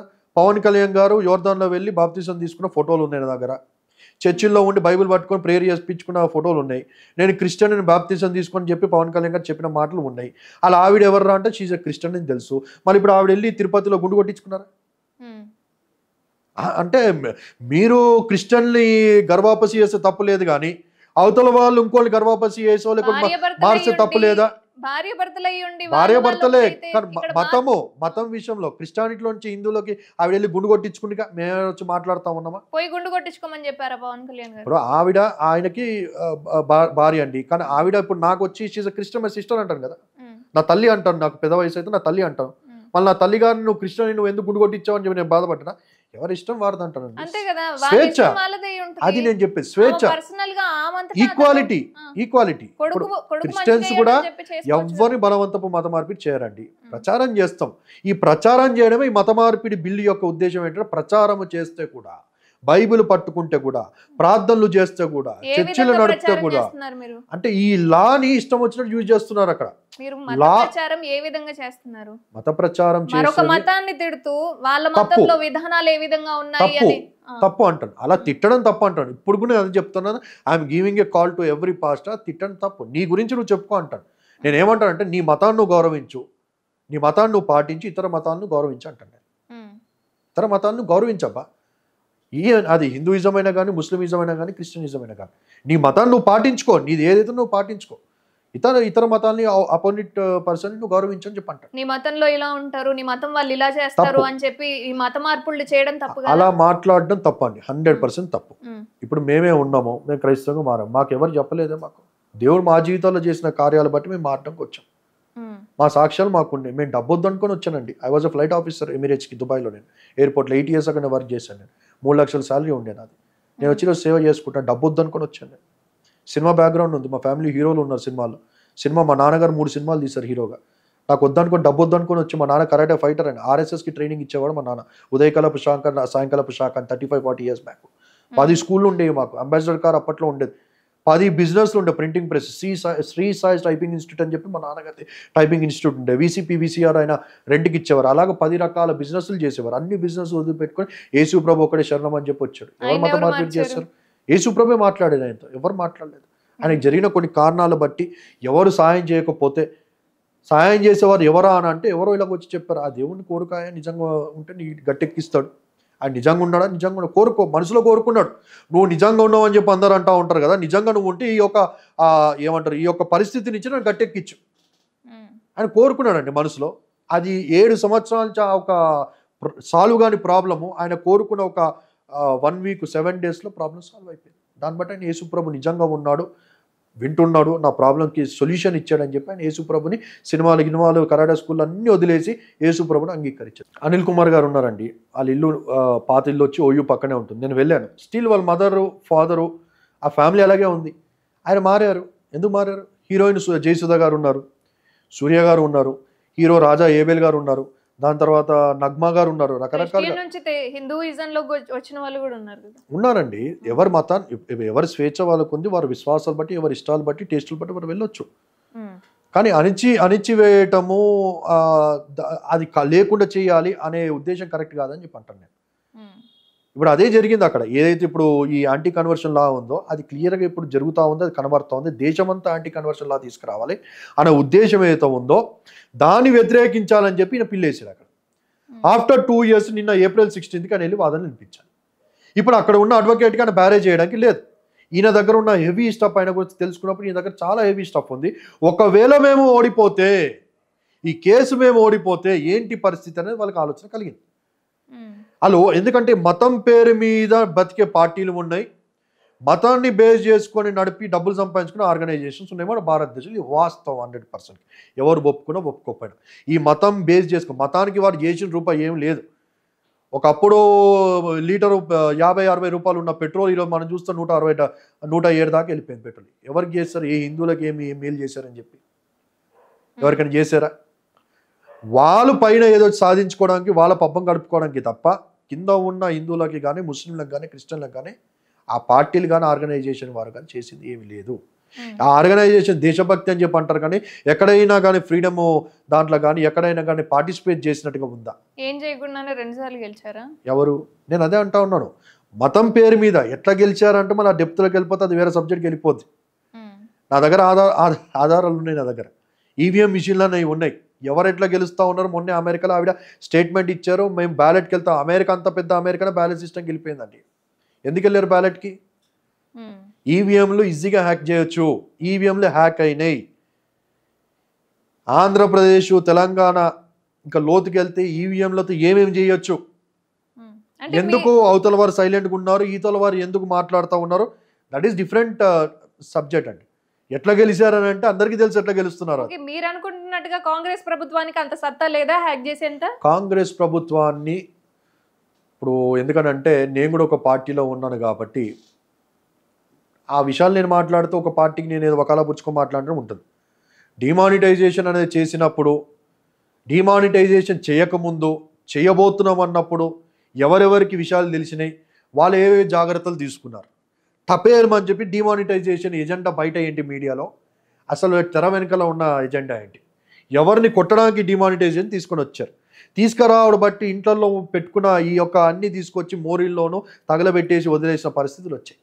అంటే బేస్మెంట్గా ఫైనాన్షియల్గా నువ్వు బేసెస్ కొట్టినట్టు కనబడతావు అక్కడ. తిరిగి మళ్ళీ రకరకాలుగా మాట్లాడిన వారిని లోపటేయడు. మనమే చూస్తా ఉన్నాం, తెలంగాణ నుంచి చూస్తూ ఉంటే కవితమ్మ గారిని తీసుకెళ్లి 6 నెలలు లోపల జైల్లో ఉంచారు తీహార్లో. మహారాష్ట్రకి సంబంధించి ఎంపీ గారిని జైల్లో ఉంచారు. ఆమ్ ఆద్మీ పార్టీకి నేను చెప్తాను, ఆమ్ ఆద్మీ పార్టీకి సంబంధించిన కేజ్రీవాల్ గారిని కానీ, సిసోడియా గారిని కానీ, దాని తర్వాత ఇంకో ఆయన ఎంపీ గారిని కానీ దాన్ని తీసుకొని లోపడేశారు. మన బీజేపీలో లేరా అని చెప్పి నేను అడుగుతా ఉన్నా. పక్కనే ఉన్నాడుగా మనకి విశాఖపట్నం ఎంపీ. ఆ ఎంపీ గారు 400 కోట్లు బ్యాంక్ కరప్ట్ ఏదైతే చేసాడో మళ్ళీ ఆ విషయంలో ఎందుకు మాట్లాడలే? టీడీపీలో ఉన్న ఎంపీలు సుగుణా చౌదరి కానీ, ఇక్కడ ఉన్న పక్కన సుజనా మాల్లో కానీ, టీడీపీలో ఉన్నంతసేపు వాళ్ళ మీద ఈడీ రైలు ఇవన్నీ జరిగినప్పుడు వాళ్ళు టబేలు అని చెప్పి టీడీపీలో నుంచి బీజేపీలోకి పోయిన తర్వాత వాషింగ్ పౌడర్ నిర్మా అయిపోయిన సంగతులు కనబడతలేదా? అంతేందుకు ప్రజ్ఞా ఠాకూర్ గురించి మనం మాట్లాడుతూ ఉన్నాం. బాంబు దాడుల్లో ఏవన్గా ఉన్న ప్రజ్ఞా ఠాకూర్ లోపలికి పోయి ఇప్పుడు వచ్చి ఆమె ఎంపీ అయింది. బీజేపీ అయితే అదే కాంగ్రెస్ అయి ఉంటే, ఆమ్ ఆద్మీ పార్టీ అయి ఉంటే, టీఆర్ఎస్ అయి ఉంటే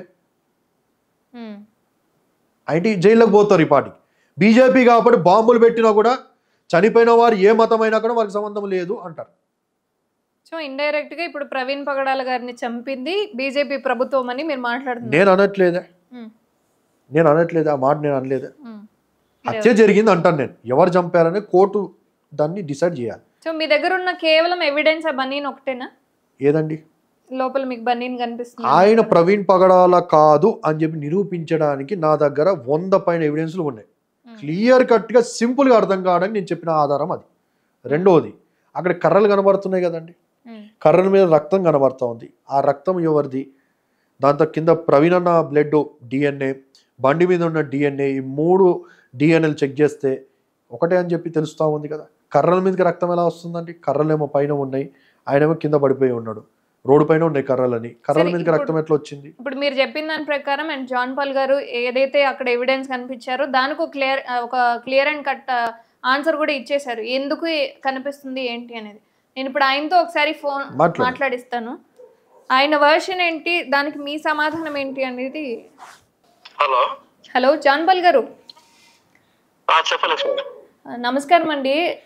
మొన్న మీరు ప్రవీణ్ పగడాల గారి ఇది యాక్సిడెంట్ గురించి ఒక క్లియర్ అండ్ ఆన్సర్ ఇచ్చారు. అక్కడ ఏవైతే ఎవిడెన్సెస్ ఇప్పటి వరకు అనుమానాలు ఉన్నాయో వాటన్నింటి గురించి చెప్పారు. కానీ ఇప్పుడు నా ఎదురుగా ఉన్న పీటర్ నాయుడు అనే పాస్టర్ గారు అది ఖచ్చితంగా మర్డర్ అని చెప్పి చెప్తున్నారు. ఆయన దగ్గర కొన్ని ఆధారాలు ఉన్నాయి అని చెప్పి, కొన్ని అనుమానాలు ఉన్నాయి అని చెప్పి మా దగ్గర ఇప్పుడు మాట్లాడుతున్నారు. ఒకసారి ఆయనతో మాట్లాడతారని చెప్పి కాల్ చేశాను సార్.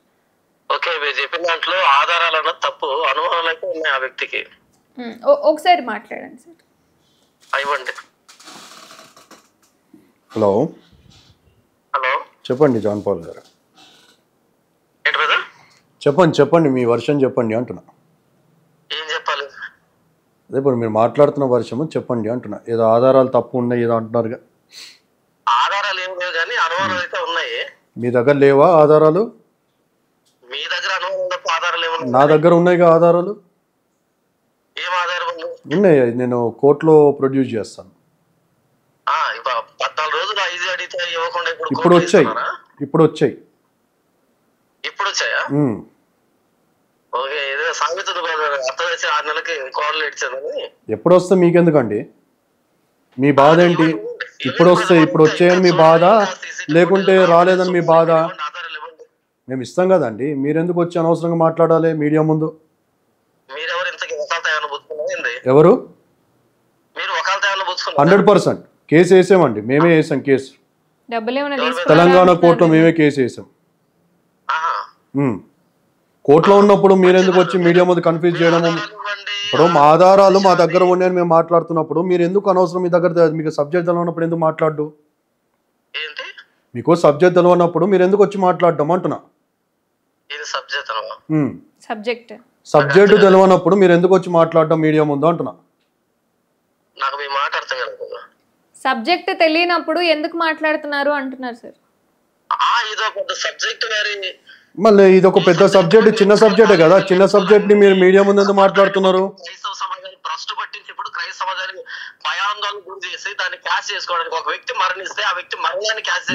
ఎవరు చేస్తున్నారు క్యాష్?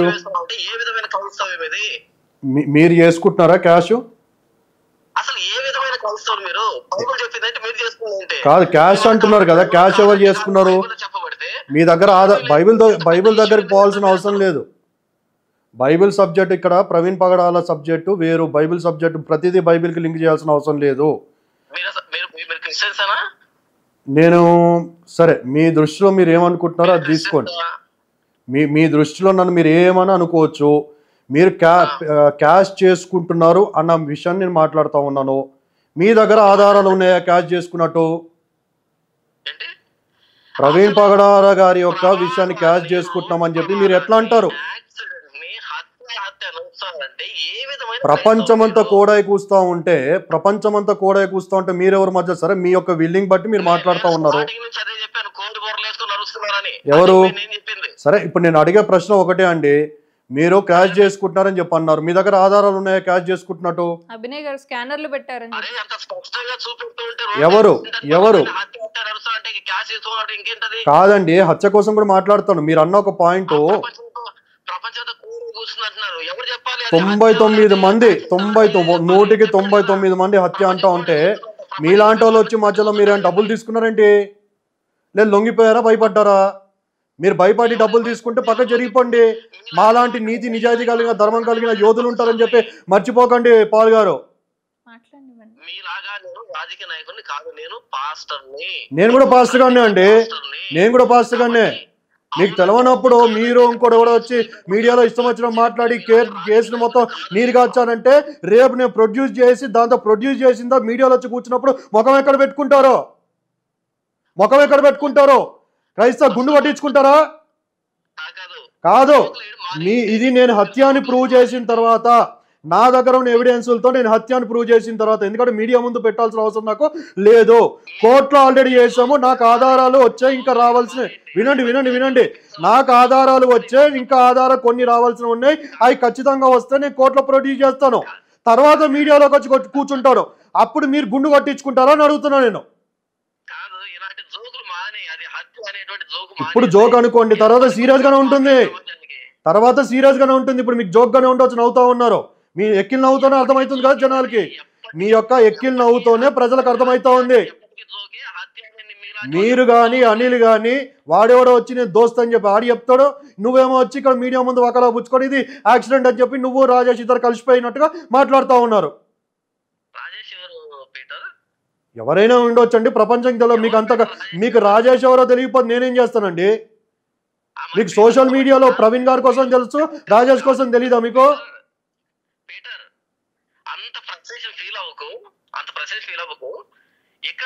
అరే నేను ఫీల్ అయితే నీకేందయ్యా? కాదండి, నేను ఫీల్ అయితే నీకేంది? నీ బాధ ఏంటి? నేను ఫీల్ అయితే సరే, నేను ఫీల్ అవుతున్నాను. ఇప్పుడు నాకు ఒక ఫార్చునర్ కార్ లేదని నేను ఫీల్ అవుతున్నాను, తెచ్చిస్తావా?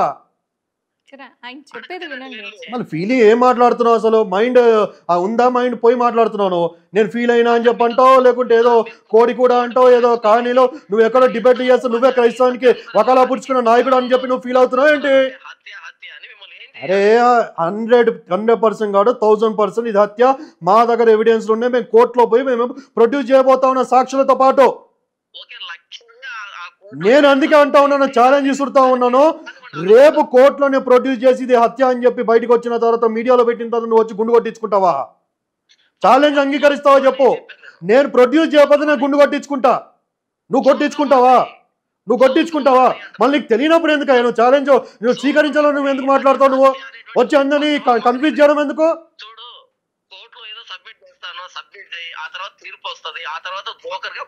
తీర్పు ఎప్పుడు వస్తుందో తర్వాత స్టోరీ. నేను ప్రొడ్యూస్ చేసి మీడియా ముందు సాక్షుల్ని తీసుకొచ్చి నేను కూర్చోబెట్టబోతా ఉన్నాను విత్ వీడియో ఎవిడెన్స్. నీకు తెలియనప్పుడు ఎందుకో? మా దగ్గర ఏ సమాచారం ఉందో, మేము ఏ గ్రౌండ్ లెవెల్ ఎక్కడ దాకా ఎన్ని ఊర్లు రోజు తిరుగుతున్నామో నీకు తెలియదు ఆ విషయాలు. ఇంట్లో ఎక్కడ ఏసీలో కూర్చొని వచ్చి టీవీ ముందు ఏసీ కూర్చొని వచ్చి నోటికి వచ్చిన వాడితే అయిపోద్దా? నీ పాస్టర్ గిరి ఏదో నువ్వు పాస్టర్ గిరి చేసుకుంటూ పోతే అయిపోయేది. నీ వాక్యాలు నువ్వు చేస్తున్నావు, నీకు ఒక అప్రిషియేషన్ ఉండేది, నీకు రెస్పెక్ట్ ఉండేది. నీకు ఏదో డిబేట్ చేస్తావు, సర్లే పోనీ అని చెప్పి నేను కూడా చూడనట్టు పోతా ఉన్నాము. ఇప్పుడు వచ్చి ఇన్నందుకు నీ తల పెడతా ఉన్నావు.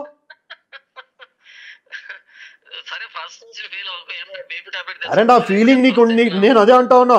నాకు ఫార్చునర్ కార్ లేదా నేను ఫీల్ అవుతా ఉన్నా. 1,00,000 కోట్లు ఎవరు ఫీల్ అవుతావు? నువ్వు తెచ్చిస్తావు నా ఫీలింగ్. నా ఫీలింగ్ కోసం నీకెందుకు ఏదో ఫీలింగ్?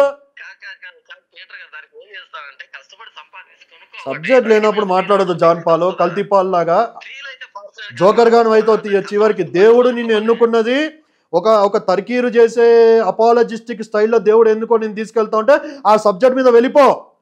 దేవుడు బైబిల్ గ్రంథం మొత్తం చూస్తే ఎంతమంది అయితే ప్రవక్తలు విను ప్రవక్తలు ఫైటర్లో ఉన్నారో, దావీద్ వల్ల శాంసన్ లేదు, శాంసన్ వల్ల దావీద్ లేదు, అబ్రామ్ లాగా నోవా లేడు, నోవా లాగా అబ్రామ్ లేడు. ఎవరి చరిత్ర ఎవరి సాక్ష్యం వారిదే. దేవుడు ఎవరిని బట్టి వారిని ఎన్నుకొని నడిపిస్తూ ఉంటారు. నువ్వు దూరకు మధ్యలో నీకు సబ్జెక్ట్ లేనప్పుడు.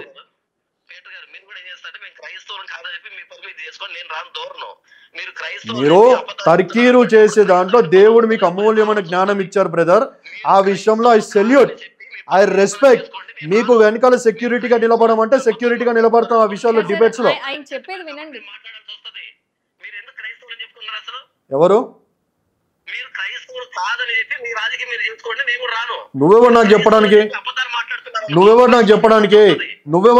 నువ్వు మాట్లాడవన్నీ అబద్ధాలు.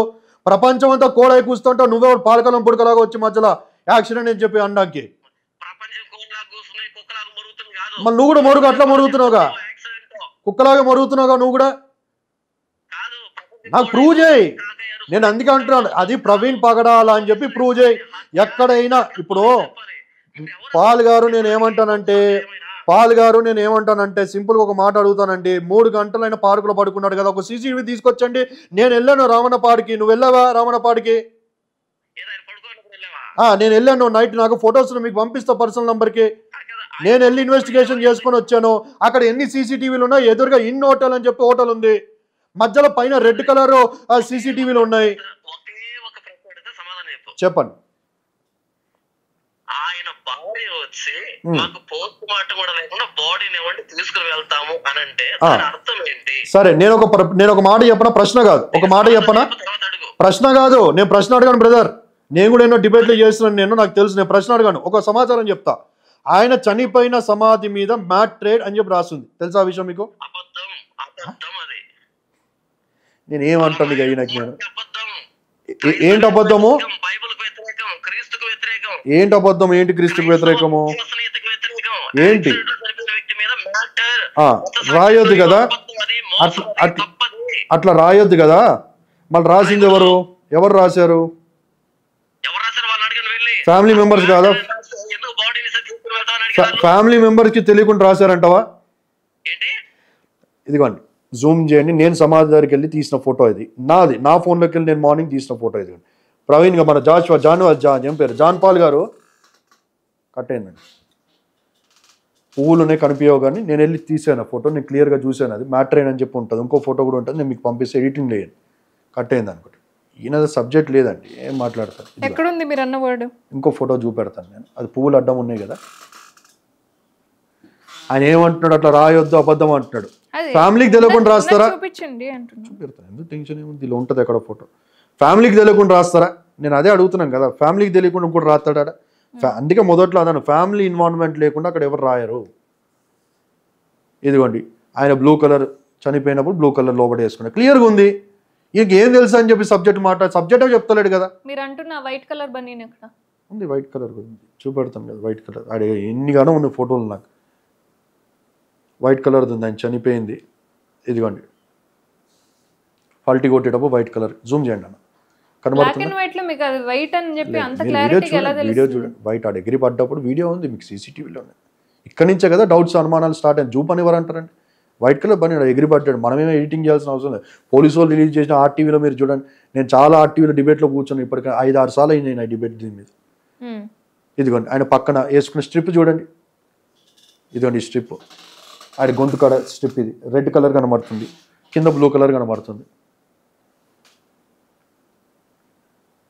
ఇది చనిపోయినప్పుడు ఫుటేజ్. చనిపోయినప్పుడు ఈ పైన రెడ్ కలర్ స్ట్రిప్, కింద లేపినప్పుడు బ్లూ కలర్ది. ఆడు ఫల్టీ కొట్టినప్పుడు వైట్ కలర్ బనియను. ఆయన ఏదో ఊరికి వచ్చి వ్యూల కోసం వచ్చి మాట్లాడుతున్నారు కనబడుతుంది, సబ్జెక్ట్ లేదు. మ్యాట్రైడ్ అని రాశారు కదంటే తప్పు, అబద్ధం రాయదంటే ఫ్యామిలీ వాళ్ళు అబద్ధంగా రాపిస్తారా? మ్యాట్రైడ్ అన్నది ఎక్కడ ఉంది చూపించండి. చూపెడతాను, అక్కడ ఉండాలి, చూపెడతాను. ఇదైతే మీకు క్లియర్ అయింది కదా, మీడియాలో చూస్తున్న మిత్రులకు క్లియర్ అయింది. White colour baniyan, blue colour బనియను.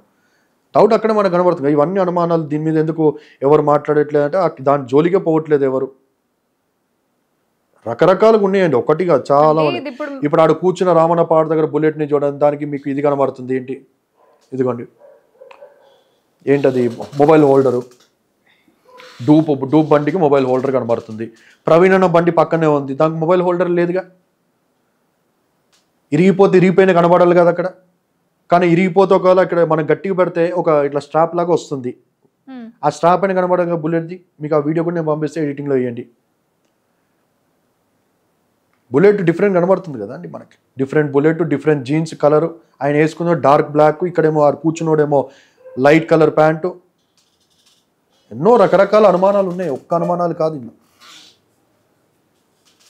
తర్వాత మీ అభిప్రాయం ఏంటి అంటే, బార్ షాప్లో కొన్నప్పుడు ఆయన పెట్టుకున్న హెల్మెట్కి సైడ్లో జావానే లేదు. మీరు ఆ వీడియో మళ్ళీ చూడండి, జావానే లేదు. ఆయన చనిపోయినప్పుడు చూస్తే పక్కన జావా ఉంటుంది క్లియర్గా, నా దగ్గర ఉంది అది. ఆ హెల్మెట్కి వీడు ఎవడైతే వైన్ షాప్లో కొన్నాడో, వీడు కొన్నప్పుడు వీడు వేసుకున్న టీషర్ట్ చూడండి, అన్న వేసుకున్న టీషర్ట్ చూడండి. ఆ టీషర్ట్కి ఇక్కడ చలికాలంలో వేసుకునే స్ట్రిప్ వస్తుంది చూడండి, ఆ స్ట్రిప్ లాగా కనబడుతుంది క్లియర్గా చూడండి. ఈ సీసీటీవీలోకి తీసిన ఫుటేజ్. ఆయన చనిపోయినప్పుడు చూడండి, అది లూజ్ కనబడుతుంది. ఇలాగంటే ఈ పై దాకా వస్తుంది షర్ట్, స్ట్రిప్ లేనిది. ఆడ వేసుకునే షర్ట్ వేరు. అక్కడ వాడు ట్రై చేశాడు డూప్గా మార్ఫింగ్ ఎన్నో, అంటే కవర్ చేయడానికి ట్రై చేశాక చిన్న చిన్న విషయాలు దొరికిపోయాడు. ఆ షర్ట్ కనబడుతుందా మీకు క్లియర్గా? హ్యాండ్ దగ్గర చూడండి, ఇట్లా స్ట్రిప్ కనబడుతుంది. పైన ఉన్నది ప్రవీణ్ గారా, కింద ఉన్నది చనిపోయాడు. కింద ప్రవీణ్ షర్టు, పైన వచ్చి డూప్ షర్టు. ఆ షర్ట్ చూడండి, మీకు స్ట్రిప్ కనబడుతుందా? అదే చలికాలం స్ట్రిప్ లాగా ఉందా క్లియర్గా? చనిపోయిన చలికాలంలో వేసుకుంటారు కదా వింటర్ జాకెట్స్, అలాగ ఉంది క్లియర్గా. అక్కడ మనకి ఎవిడెన్స్ కనబడుతుంది. ఇంకోటి మీకు ఇంకా క్లియర్గా, ఏదైతే విజయవాడలో పెట్రోల్ కొట్టించుకున్నాడో ఆ వెనకాల వైట్ కలర్ కారు కనబడుతుందా? ఈ కారు మీకు ముందే పార్క్ ఉంటుంది. ఆయన వెనకాల సీసీటీవీ, ఆయన అట్లా వచ్చి ముందుకు వచ్చి ఇక్కడికి వచ్చి ఇట్లా డ్రామా చేసి ముందుకు వెళ్ళిపోతాడు. కారు ముందే పార్క్ ఉంటుంది, మీరు గమనించండి. White car. ఏం కారు అండి ఇది అన్నయ్య? మీరు చెప్పండి, ఏ కారు ఇది? మీకు అర్థమవుతుందంట మట్టి. చిన్న కారు, షిఫ్ట్ కార్ లాగా కనబడుతుంది. ఓకే, ఇప్పుడు ఇంకోటి చూపెడతాను. ఇది మార్నింగ్ పూట. ఆయన విజయవాడలో పెట్రోల్ కొట్టించుకుంది ఎప్పుడు అండి? ఈవినింగ్ ఎప్పుడో 11 o'clock అంటే ఇప్పుడు 5 o'clock 6 o'clock పెట్రోల్ కొట్టించుకున్నాడు. ఇది ఎప్పుడు? ఇది సీసీటీవీ చోటుప్పలు అంటే ఇక్కడ హైదరాబాద్ దాటిన తర్వాత white colour same Swift car ముందు వెళ్తుంది. ఈ వెనకాల మీరు చూడండి, అంటే ఏంటి ఆయనతో పాటు ఇంకెవరు ట్రావెల్ కావద్దా? చెప్తాను. ఆటో వెనకాల చూడండి, ఆ సీసీటీవీ పోలీస్ వారు రిలీజ్ చేసింది. అదిగో ప్రవీణ్ చోటుప్పలు దాటాడు అన్నప్పుడు ఈ వైట్ కార్ కనబడుతుంది. ఇదే వైట్ కలర్ కారు మీరు ఈవినింగ్ టైమింగ్ దీనిలో సీసీటీవీలో లేదు, డేట్ ఒకటే ఇచ్చారు, మళ్ళీ కనబడుతుంది. రెండోసారి కనబడింది. మూడోసారి రాత్రి ఆయన 23:43కి చనిపోయారు. 23:41కి నాకు తెలిసి నేను వెళ్ళాను అక్కడ ఒక హాస్పిటల్, నిరీక్షణ హాస్పిటల్ ఏదో ఉంది. అది దాటగానే ఇమీడియట్గా నయారా పెట్రోల్ బంక్ వస్తుంది. ఈ హాస్పిటల్ దానికి కూడా 41 అంటే జస్ట్ 2 minutes ముందు, చనిపోయే ముందు మళ్ళీ వైట్ కలర్ కార్, అదే షిఫ్ట్ కారు. ఓకే, ఇంకోటి చూపెడతాను. ఇది ఎప్పుడు టైమింగ్ 23:39 టైం. ఇది ఎక్కడో పెట్రోల్ బంక్లో తీసిన సీసీటీవీ కెమెరా. ఇక్కడ చూడండి, తీసుకున్న ఫుటేజ్ అది 23:39 అండి. 43కి చనిపోయాడు, 4 minutes ముందు మళ్ళీ వైట్ కలర్ షిఫ్ట్ కార్. అంటే ఈయన బైక్ని ఏదైతే సీసీటీవీలో పోలీస్ వారు చూపారు, అది బ్లింకర్తో వెళ్తున్నాడు అక్కడ ప్రతి దగ్గర ఈ వైట్ కలర్ కార్ కనబడుతుంది. ఈ వైట్ కలర్ కార్ కనపడ్డా కూడా అది షిఫ్ట్ లెక్క అనుకుంటే లేదు. మీకు చాలా నేను చూపెడతాను. ఇప్పుడు అది వైట్ కలర్ కార్ అంతా బ్లర్ ఉంది. మీరు వైట్ అని చెప్పగలరు. సీసీటీవీ చూడండి, సరే మనకి వైట్ అనేది కనబడుతుంది, ఇది క్లియర్గా మీకు షిఫ్ట్ అనేది కనబడుతుంది. దాని తర్వాత నైట్ పూట ఏలూరు దగ్గర ఎక్కడైతే వైన్స్ వెళ్ళాను, నేను వెళ్ళాను టానిక్ వైన్స్కి. ఏలూరు వెళ్ళాను టానిక్ వైన్స్కి. జాన్ పాల్ వెళ్ళాడా? నేను పని కట్టుకొని ఏలూరు వెళ్ళాను టానిక్ వైన్స్కి. వెళ్ళి నేను ఒక వాటర్ బాటిల్ కొన్నాను 20 rupees పెట్టి. ఆ బిల్లు నా దగ్గర ఉంది. రేపటి నేను కోర్టులో ప్రొడ్యూస్ చేసేటప్పుడు ప్రవీణ్ గారి యొక్క బిల్లు ఏదైతే ఫేక్ ఫ్యాబ్రికేటెడ్ అంటా ఉన్నారో, ఆ బిల్లు కూడా ఖచ్చితంగా పెట్టిస్తాను. దానికోసం వెళ్ళి నేను కూడా మాస్క్ పెట్టుకొని ఆ సీసీటీవీ కూడా నేను తీపిస్తాను.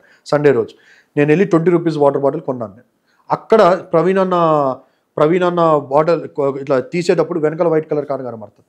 అంటే మార్నింగ్ చోటుప్పల్ నుంచి నైట్ 23:41, ఇది 39 టైమింగ్. సీసీటీవీ టైం చూడండి. మొదట్లో కూడా పోలీస్ వారు 4 కార్లు లేదు, అలా ఒక వైట్ కలర్ కారు, ఒక ఎర్ర కారు అని చెప్పి అంటా ఉన్నారు. ఈ కార్ల కోసం మాట్లాడతారు. ఈ కార్లను మీరు ఎందుకు ఇన్వెస్టిగేషన్ చేయలేదు? తర్వాత మార్నింగ్ చోటుప్పల్ నుంచి వైట్ కలర్ కారు, చిన్న కారు, షిఫ్ట్ కార్ క్లియర్గా చూస్తే, అంటే ఇలా మనం స్క్రీన్ షాట్ కొట్టి స్పీడ్ మోషన్ బట్టి మనకి ఇలా కనబడుతుంది. కానీ సీసీటీవీలో మీరు క్లియర్గా మూవ్మెంట్ మీరు చూస్తే అది కరెక్ట్గా అదే షిఫ్ట్ కార్ కనబడతా ఉంటుంది. నాకు పగడ్బందీగా వచ్చిన ఆధారము, నాకు వచ్చిన పగడ్బందీ ఇన్ఫర్మేషను, ప్రత్యక్ష సాక్షులు, అవన్నీ ఖచ్చితంగా నేను. ప్రత్యక్ష సాక్షులు అంటే ఏ విధంగా? ఉన్నారండి, లైక్ ఉన్నారు. ఇప్పుడు చంపుతుంటే చూసిన వాళ్ళ ఎస్ కోర్టులో నేను అవన్నీ ప్రొడ్యూస్ చేయబోతున్నాను. నేను అందుకే జాన్ పాల్ గారికి ఈ విషయాలు తెలిసి సైలెంట్గా ఉండమని చెప్పన్నాను. ఫూల్ అవుతారని చెప్పన్నాను. ఇదేంటిది? ఈ బుల్లెట్ అండి, ఎన్నో మీడియాలో చెప్పాను. ఈ రక్తం చూడ మీకు డౌట్ రావట్లేదా? ఇలాగ వచ్చి ఇలాగెళ్ళి పడ్డ వ్యక్తి ఇటు పడ్డాడు, ఇటు పడితే ఇటువైపుకి ఎందుకు రక్తం కనబడుతుంది? మీరు అడగండి జాన్ పాల్ గారు. ఇప్పుడు ఇలా ముక్కుకి దెబ్బ తాకిందండి, ముఖానికి దెబ్బ తాకింది. బండి కింద ఆయన ఉన్నాడండి, ఇదేమో బండి పైన ఫోటో నేను చూపెడతాను. బండి పైనకి రక్తం ఎట్లా వచ్చింది? అడుగుదాం ఒకసారి. ఈయన ఏమంటారు, ప్రవీణ్ గారు ఇలా పడ్డారండి, పడ్డప్పుడు ముక్కుకి దెబ్బ తాకింది. తీరా చూస్తే ఫోటో ఇప్పుడు మార్నింగ్ మనం చూస్తుంటే ఇలా పడి ఉన్నాడు. ఇట్లా పడ్డాడు, ఇట్లా చనిపోవాలి కదా. ఎట్లా వచ్చి పడ్డాడు? ఇట్లా వచ్చి పడిన తర్వాత బండి ఎట్లా వచ్చి పడింది మీద? మీకు డౌట్ కనిపించట్లేదా? హలో హలో హలో సార్ కొన్ని పిక్చర్స్ చూపిస్తున్నారు పీటర్ గారు. ఓకే. ఎప్పుడైతే అంటే ఆయన అభిప్రాయం ఏంటి అంటే, ఒక పక్క ఈయన్ని చంపడానికి ప్లాన్ చేస్తూనే మరొక పక్క డూప్ ని క్రియేట్ చేశారు అని అంటున్నారు. ఓకే. సో ఫస్ట్ వన్ ఏంటి అంటే, ఆ డూప్ వేసుకున్నదేమో ఆ వైట్ బనీన్ లోపలిది, ప్రవీణ్ పగడాల గారు వేసుకున్న లోపల బనీన్ ఏంటి అంటే blue colour and red strip తో ఉంది అని చెప్పి ఫోటో చూపిస్తున్నారు నాకు. ఓకే. అండ్ నెక్స్ట్ వన్ ఏంటి అంటే, ఎక్కడైతే ఈయన ఇప్పుడు వాళ్ళు డూప్ అని ఎవరినైతే ప్రస్తావిస్తున్నారో ఆ వ్యక్తి ట్రావెల్ అవుతున్న ప్రతిసారి ఒక వైట్ షిఫ్ట్ కారు చిన్నది ట్రావెల్ అవుతా ఉంది. మరి ఆ కార్ ఎవరిది, ఎందుకు? నాకు తెలియకడుతాను లక్ష్మి, చనిపోయిన ప్రవీణ్ పగడరాకి వీళ్ళు ఏమైనా మొదటి భార్యలా? నాకు తెలియకడుతాను. జెసికా కదా భార్య. ఆ కెమెరా ముందుకు వచ్చి ఈయన మా ఆయన కాదు, మా ఆయన బట్టలు ఇవి, మా ఆయన ఆకారం ఇది అని చెప్పాల్సింది భార్య కదా, కుటుంబ సభ్యులు కదా. అంటే భార్య భయపడుతూ కానట్టు వీళ్ళే మొదటి భార్యలు అంటే వీళ్ళ బిల్డప్ నిలబెడతాను.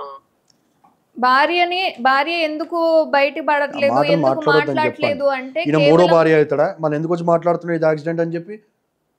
మూడో భార్య అయినా ఏమన్నా? మేము రెండో భార్య అయితే ఈయనకి ఎందుకు సబ్జెక్ట్ మాట్లాడమను? వాళ్ళని భయపెట్టారు, వాళ్ళ అంటే పిల్లల యొక్క ప్రాణాలు కాపాడుకోవడం కోసం మాత్రమే ఆమె బయటికి రావట్లేదు అని చెప్తారు. వాళ్ళు చెప్పిన తప్పు కూడా అదే, వాళ్ళ ఆ మాట చెప్పడం వాళ్ళు చేసిన తప్పు. ఈయన కలిసాడు, వెళ్ళి జెసికా గారిని కలిసి మాట్లాడమనండి, తెలుస్తుంది. ఎక్కడో కూర్చొని కడపలో కూర్చొని మాట్లాడు కాదు. జెసికా గారిని మా టీం వెళ్ళి కలిసింది, వాళ్ళు ఏ పరిస్థితుల్లో ఉన్నారో మాకు తెలుసు. కాదు లక్ష్మి సార్ చెప్పండి. ఆయన చంపాల్సిన అవసరం ఎవరికి ఉంది? ఒక మాట అడగండి, నేను సమాధానం చెప్తాను. గవర్నమెంట్ ఉందంటున్నారు. గవర్నమెంట్ ఆయన చంపాల్సిన అవసరం ఎందుకు ఉందంట? ఆయనకు సబ్జెక్ట్ తెలియనప్పుడు ఏం మాట్లాడతాం? ఆయనతో అంత కూడా ప్రాపర్ ఆయన చనిపోయింది ఏప్రిల్ 16 విషయం తెలియకుండా ఎందుకు మాట్లాడతాడు? ఆయన సబ్జెక్ట్ తెలియదు కదా, నీకు సబ్జెక్ట్ తెలియనప్పుడు ఎందుకు మాట్లాడతారు? ఆయనకి సైలెంట్ గా ఉండకుండా. సింపుల్ గా ఏంటంటే వీళ్ళు రాజకీయ లబ్ధి కోసం మాట్లాడుతున్నారు. వీళ్ళు క్రిస్టియన్స్ కాదు. నువ్వు దేని ఏ లబ్ధి కోసం మాట్లాడుతున్నావు? కల్తీ పాల్ పైసలు సంపాదించేటువంటి రకం వీళ్ళంతా. మా బైబిల్ ఏం రాయబడిందంటే, అవునంటే అవును, కాదంటే కాదని మాట్లాడాలి మీ మాట అని యేసు చెప్పాడు. ఒక యాక్సిడెంట్ సినిమాలు వదిలిపెట్టుకొని 3 లక్షల సాలరీలు ఇడిచిపెట్టుకొని బిజినెస్ క్లోజ్ చేసుకొని వచ్చి సేవ చేస్తా ఉంటే నా బ్యాక్గ్రౌండ్ నీకు తెలియక పైసల కోసం చేస్తున్నా మాట్లాడతావా? సార్ మీరు ఇప్పుడు ఒక కేసు అని చెప్పారు, ఏం తెలుసు ఆయనకి నా గురించి? ఏం తెలుసు అని చెప్పి ఆయనకి? ఒక అభినయ దర్శన్ కోసం ఇంకో కోసం మాట్లాడితే నేను ఏకీభవిస్తా. నేను కూడా తిట్టాను, నేను శవాల మీద పేరాలు ఏరుకోవడం కరెక్ట్ కాదని చెప్పి. ఏ వ్యక్తి సార్? నా పేరే తెలియకుండా మాట్లాడుతున్నావు కదా, తెలుసుకొని మాట్లాడితే బాగుండేది. పీటర్ నాయుడు. నాయుడు రెడ్డి అని క్రిస్టియన్స్ పేరు ముందు ఉంటది, అడగండి. ఉండొచ్చు సార్. నాయుడు అని పెట్టుకుంటే నీకు పరలోకం రాదని చెప్పి బైబిల్ ఎక్కడ ఉంది నాకు చూపెట్టు. మళ్ళీ నీకు లేనప్పుడు నీకెందుకు? నా పేరు జోలికి నీకెందుకు? నా ఒక వ్యవస్థ కోసం నీకెందుకు? నువ్వు పోరాటం చేస్తాం ప్రవీణ్ కోసము, నేను పోరాటం చేస్తాం ప్రవీణ్ అని కోసము. సబ్జెక్ట్ మాట్లాడే అంటే డివైట్ అయి నువ్వు ఆ పేరు పెట్టుకున్నావు ఈ పేరు పెట్టుకున్నావు అని చెప్పి నేను తెల్ల షర్ట్ వేసాను నల్ల షర్ట్ వేసాను మాట్లాడతావు.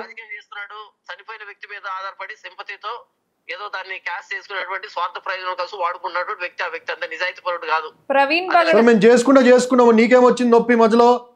నువ్వెందుకు దూరి అన్ని మీడియాలో మాట్లాడుతున్నావు? నీకు వచ్చే ప్రయోజనం ఏంటి? అది యాక్సిడెంట్ అని ప్రూవ్ చేస్తే నీకు వచ్చే ప్రయోజనం ఏంటి? కాదు కల్తీ పాల్, నీకు వచ్చిన నిన్ను సమాజం మొత్తం తిట్టి దూషిస్తుంది కదా, నువ్వు పెట్టిన మొదటి రోజే దాన్ని ప్రైవేట్ పెట్టుకున్నావు కదా వీడియో. కాదని చెప్పి మీ పని మీరు చేసుకోండి. ఎందుకు నువ్వు ప్రైవేట్ పెట్టుకున్నావు వీడియో? చెప్పి నాటకాలు వేశారనుకో నా బాధ్యత. నువ్వు అసలు క్రైస్తవుడువేనా? నువ్వు క్రైస్తవుడువేనా అంటున్నా నేను. నువ్వు ప్రూవ్ చూపి నువ్వు క్రైస్తవుడని. 1700 ప్రసంగాలు నా యూట్యూబ్ తొక్కల ప్రసంగాలు ఏం ఏడిచే నీ ప్రసంగాలు? ఎన్ని ఆత్మలు రక్షించబడ్డాయి? ఎన్ని ఆత్మలకు బాప్తిసం ఇచ్చావు? సార్ ఒక క్వశ్చన్, నీ ఒక సంఘం ఎంతమంది ఉన్నారు? నీ సంఘం ఎక్కడ? నీ రక్షణ అనుభవం ఏంటి? నువ్వు రక్షణ పొందిన దినం ఎప్పుడు? ప్రవీణ్ పగడాల గారు కోర్టులో ఒక కేసు వేశారు. ఆ కేసులో గెలవలేక ప్రభుత్వమే ఆయన్ని చంపించేసింది అని చెప్పేది ఆయన వాదన. సబ్జెక్ట్ మాట్లాడమనండి, ఎక్కిల్ నవ్వులు ఆపుకోమనండి. నోటికి వచ్చినట్టు మూడో పిల్లం రెండో పిల్లం అనవసరం సబ్జెక్టు. చనిపోయిన వ్యక్తిని అవమానించొద్దని చెప్పండి. జరిగాయి అసలు స్టార్ట్ అయ్యాయా? ఆయన అది పెద్ద కేసా? అది పెద్ద కేసు ఏం కాదు.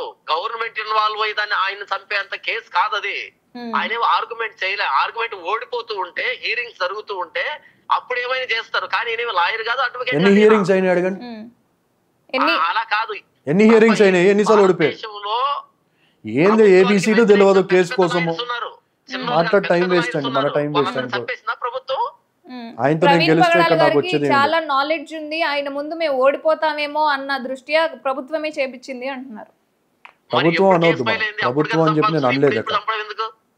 ప్రభుత్వం అని చెప్పి నేను ఎక్కడ అనలేదు. ఫస్ట్ ఆఫ్ ఆల్ వీళ్ళ దగ్గర ఆధారాలు ఉన్నాయంట, హత్య అని చెప్పి మాట్లాడుతున్నాను. కోర్టు ఒక జడ్జిమెంట్ ఇస్తుంది అప్పుడు. కాబట్టి అందరు కలిసి క్షమాపణ చెప్తాం వీళ్ళకి, అయ్యో మేము యాక్సిడెంట్ అనుకున్నామని. క్షమాపణ చెప్తే సరిపోదు. కల్తీపాల్ ఇదే ఆఫీసులో నువ్వు గుండు కొట్టుకోవాలి.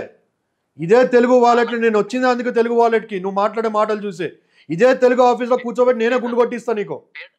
ఒప్పుకుంటావా? లేకుంటే ఇదే తెలుగు వాలెట్ లో నేను కూర్చొని నేను కూడా గుండు కొట్టించుకుంటా. ఓడిపోతే మీసాలు కొరిగించుకుంటాను, గడ్డం గీకించుకుంటాను, తల కొరిగించుకుంటాను. నువ్వు ఒప్పుకుంటావా ఛాలెంజ్ కి? రైట్, వెయిట్ చేయి. అప్పటిదాకా నువ్వు నోటికి వచ్చినట్టు మాట్లాడకుండా నోరు అదుపు పెట్టుకొని నీ నోటికి జిప్ వేసుకొని సైలెంట్ కూర్చో. యాక్సిడెంట్ నువ్వు కోర్టులో రానా ముందు? జాన్ పాల్, నువ్వు కోర్టులో వచ్చి నువ్వు కూడా పిల్లేసి ఇది యాక్సిడెంట్ అని చెప్పి వకాలా పుచ్చుకో. మనం కోర్టులో మాట్లాడదాం. మీడియా ముందు వచ్చి నువ్వు నోటికి వచ్చి నువ్వు మాట్లాడదు యాక్సిడెంట్ అని చెప్పి. ఓపికతో ఉండు అన్న కదా. నీకు విషయాలు తెలవవు అని చెప్పి అంటావు. ఓపికతో ఉండు. మీడియా ముందుకు వచ్చి ఎందుకు నువ్వు? నీకేమొచ్చింది మీడియా ముందు వచ్చి మాట్లాడితే? నీకు రివ్యూస్ నీ పేరు కోసమా? నువ్వు డబ్బు సంపాదించుకోవడానికి అన్ని నోటికి వచ్చిన మాట్లాడి ఇతరుల మీద నువ్వు వేస్తా ఉన్నావు. నా కోసం తెలుసుకో, నా బ్యాక్గ్రౌండ్ తెలుసుకో. తెలియనప్పుడు నువ్వు నోటికి వచ్చిన డబ్బు అని మాట్లాడకు. 3 లక్షల సాలరీ ఇడ్సబెట్టుకొని వచ్చినాయా సేవకి? నువ్వేమి ఇడ్సబెట్టుకొని వచ్చినావు? ఫస్ట్ ఆఫ్ ఆల్ ప్రవీణ్ అన్న చనిపోయినప్పటి నుంచి నిన్ను చూస్తున్నాను నేను. మరి ఎక్కడున్నావో, ఏ కలుగులో ఉన్నావు, ఇప్పుడు బయటకు వచ్చావు. నీవు గాని, ఆ అభినయ్ దర్శన్ గాని, ఈ వికేఆర్ గాని, ఈ అజయ్ బాబు గాని, వీళ్ళందరూ ఆన్లైన్ లో సమయం వచ్చినప్పుడు గొలియాతు ముందుకి దావీదుని దేవుడే తీసుకొచ్చాడు. నీకు ఆ బుద్ధి లేని మాటలు నేను చెప్పాల్సిన అవసరం లేదు నీకు. దావీదు ఎక్కడ ఉండేంట్రా అంటే గొర్రెలు కాపుకుంటూ ఉండే ఒక మూలకి. ఎక్కడ ఉన్నాడు అంటే దావీదును దేవుడు గొలియాతుని కొట్టడానికి చిన్నవాడైన దావీదుని తీసుకొచ్చాడు. ఆ సింపుల్ లాజిక్ తెలవకుండా ఏం పాస్టర్ అయ్యా నువ్వు? ఏం పాస్టర్ నువ్వు? ఎవడిచ్చాడు నీకు పాస్టర్? నీ దగ్గర ఉన్న సర్టిఫికేట్ ఏది? జాన్ పాల్ గారు అయితే ఇప్పుడు యాక్సెప్ట్ చేశారు. లైక్ ఇప్పుడు ఆయన ఏదైతే యాక్సిడెంట్ అంటున్నారో, నేను అందుకే ఏమంటానంటే హత్య అని ప్రూవ్ చేస్తే నేను కూడా గుండు చేయించుకుంటాను అని చెప్తాను. మేడం నేను ఏమంటానంటే కోర్టులు మీకు తెలియంది కాదు. కోర్టు నేనే జడ్జ్ అయింటి పార్టీకి ఇక్కడికి మొత్తం సెట్ చేసేవాడిని. గవర్నమెంట్ నేనే సీఎం అయితే ఖచ్చితంగా ఎక్కడికక్కడికి సెట్ చేసేవాడిని. కోర్టుల్లో మనకి హియరింగ్ రావడానికి ఇప్పుడు సుప్రీంకోర్టులో ఆయన వేసింది 2 years తర్వాత వచ్చింది. ఎందుకంటే ఇక్కడ తెలంగాణలో నేను విన్నట్టుగా 6 లక్షల కేసులు పెండింగ్ ఉన్నాయి. ఆంధ్రలో 5 లక్షల కేసులు పెండింగ్ ఉన్నాయి. సుమారుగా 10-12 లక్షల కేసులు 2 తెలుగు రాష్ట్రాల్లో ఉన్నట్టు కనబడతా ఉన్నాయి. అంత ఈజీగా వచ్చేదా మనకి? అంత ఈజీగా వచ్చేదా? పెద్ద పెద్ద హస్తాలు ఉన్నాయని చెప్పి నేను చెప్పకనే చెప్తూ, ఫ్యామిలీ మెంబర్స్ చెప్తూ, అందరూ చెప్తూ, లోకమంతా కూడా కూస్తూ ఉంటే ఇట్లాంటి ఎర్రిపప్పలు వచ్చి ఎర్రి మాటలు మాట్లాడితే ఏం చెప్తాను ఆయనకి నేను? సబ్జెక్ట్ మాట్లాడరా అంటే రెండో భార్యవా మూడో భార్య అలా అనొచ్చా? చనిపోయిన వ్యక్తి కోసం నువ్వు రెండో భార్యవా మూడో? అరే ఆవిడ బలహీనురాలు, ఆమె కొట్లాడలేకపోతా ఉంది. ఒక స్త్రీ పక్షాన కుటుంబ పక్షాన మేము వచ్చి పోరాటం చేస్తా ఉంటే పోరాటం చేస్తా ఉంటే you need to appreciate. Praveen Pagadala అనే వ్యక్తి ఒక కుటుంబానికి సంబంధించిన వ్యక్తి కాదు. ప్రవీణ్ పగడాల అనే వ్యక్తి ఆయన స్టెప్ బయటికి అయినంతసేపే కుటుంబానికి సంబంధించిన వ్యక్తి. ఆయన సొసైటీలోకి వచ్చాడు, కమ్యూనిటీలోకి వచ్చాడు, క్రైస్తవ తరపున వకాలా పుచ్చుకొని మా కోసం యాంటీ కన్వర్షన్ హిందువుల కోసం కూడా అంటారు. చాలా మంది తెలియక అంటా ఉన్నారు. కానీ ఒకవేళ మళ్ళీ అదే సేమ్ మనోధర్మ శాస్త్రం ఒకవేళ ఇంప్లిమెంట్ చేస్తే స్త్రీలైన వారు గుడికి బడికి కాకుండా వంటకి ఇంటికి మాత్రమే పరిమితం అవుతారు. అది గుర్తుపెట్టుకోండి. జోగిని వ్యవస్థ రాబోతుంది. ఇవన్నీ ఇంతకుముందు సతీ సాగనం ఏదైతే ఉందో అవన్నీ రాబోతుంది. బలులు అవన్నీ ఇదేలో ఉన్నాయి, క్రైస్తవంలో ఉన్నాయా? ఇప్పుడు మళ్ళీ వస్తదని చెప్తున్నారు కదా, ఇదంతా చేంజ్ అవ్వాలని. అందుకే అంటా ఉన్నాను, ఇది కాంట్రవర్సీ సబ్జెక్టు, ఇండియాలజీ సబ్జెక్టు, హిస్టరీ తెలిసిన వారికి మాత్రం అర్థమవుద్ది. మీరు కూడా ఒకసారి గూగుల్లో చెక్ చేయండి. సతీసాగానం అంటే భర్త చనిపోగానే ఇమీడియట్ గా భార్య ఎక్కడికి వెళ్ళి వచ్చింది, అది నన్ను చెప్పాల్సిన అవసరం లేదు. జోగిని వ్యవస్థ ఎక్కడి నుంచి వచ్చింది? దళితులను గుడిలోకి రానికపోవడం బట్టే కదా ఈరోజు క్రైస్తవులు ద్వారాలు తిరుగుడు బట్టి మాకంటే ఒక దేవుడు ఉండాలని చెప్పి ప్రభుత్వం కాదు ఆర్య బ్రాహ్మణులు అని చెప్పి అంటాను. ఈ యొక్క ఆధిపత్యము, ఈ యొక్క మెంటాలిటీ కలిగిన ఆర్య బ్రాహ్మణులు సృష్టించిందిదే. దాన్ని తిరిగి నేనేమంటానంటే ఆర్య బ్రాహ్మణుల యొక్క సైకాలజీ వాళ్ళు ముందుకు రారు. పూజారులు ముందుకు వస్తారా? అందరు పూజారులు అలా అని చెప్పి అన్నాను నేను. కొంతమంది ఉన్నారు, వాళ్ళు ముందుకు వస్తారా? రాదు కదా. ముందు ఎవరి వ్యవస్థ? ఆర్ఎస్ఎస్ అనే సంస్థ వచ్చి మదర్ కంపెనీ అండి. బీజేపీ అనేది దాని పిల్ల, బజరంగ్ దళ అనేది దాని పిల్ల, దాంతో విశ్వ హిందూ పరిషత్ అనేది దాని పిల్ల, విహెచ్పి రకరకాలుగా ఏమంటారు ఫార్మర్స్ కోసము, ఏబీవీపీ స్టూడెంట్స్ కోసం రకరకాల వింగ్స్ ఉన్నాయి. మెయిన్ మదర్ వచ్చి ఆర్ఎస్ఎస్. దానిలో కూర్చున్న వాళ్ళు ఎవరు? సంస్థలో కూర్చున్న వాళ్ళు. ఇవంతా సబ్జెక్ట్ ఇప్పుడు మాట్లాడాల్సిన సబ్జెక్ట్ కాదు. అది మాట్లాడితే అది కాంట్రవర్సీ అవుతుంది. నేను అందుకే అంటా ఉన్నాను, మనోధర్మ శాస్త్రము మనుస్మృతి ఏదైతే ఉందో దాన్ని తీసుకొచ్చే ఐడియాలజీ ఎవరికి ఉందిరా అంటే ఆర్య బ్రాహ్మణులకు ఉంది. అది వస్తే హిందువులకు కూడా కష్టమే అని చెప్పి అంటాను. తర్వాత క్రిస్టియన్లని ముస్లింలను వెలివేస్తే ఎలిమినేట్ చేస్తే మిగిలేది హిందువులే. హిందువులు మిగిలినప్పుడు ఏమవుతుందో తెలుసా?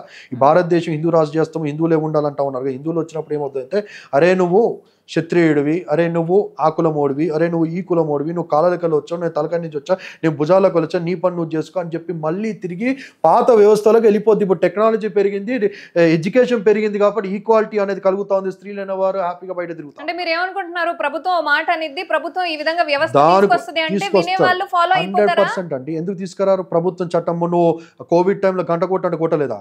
చనిపోతా ఉన్నారు. ఎందుకు చనిపోతా ఉన్నారు? ఆ విషయాలు అది తీసుకొచ్చింది ఎవరు? ఈ విషయంలో నాలాంటి వారు నేను కొన్ని గ్రూప్స్లో ఉన్నా. AIIMS AII all India medical science అనే గ్రూప్లో నేను ఉన్నాను.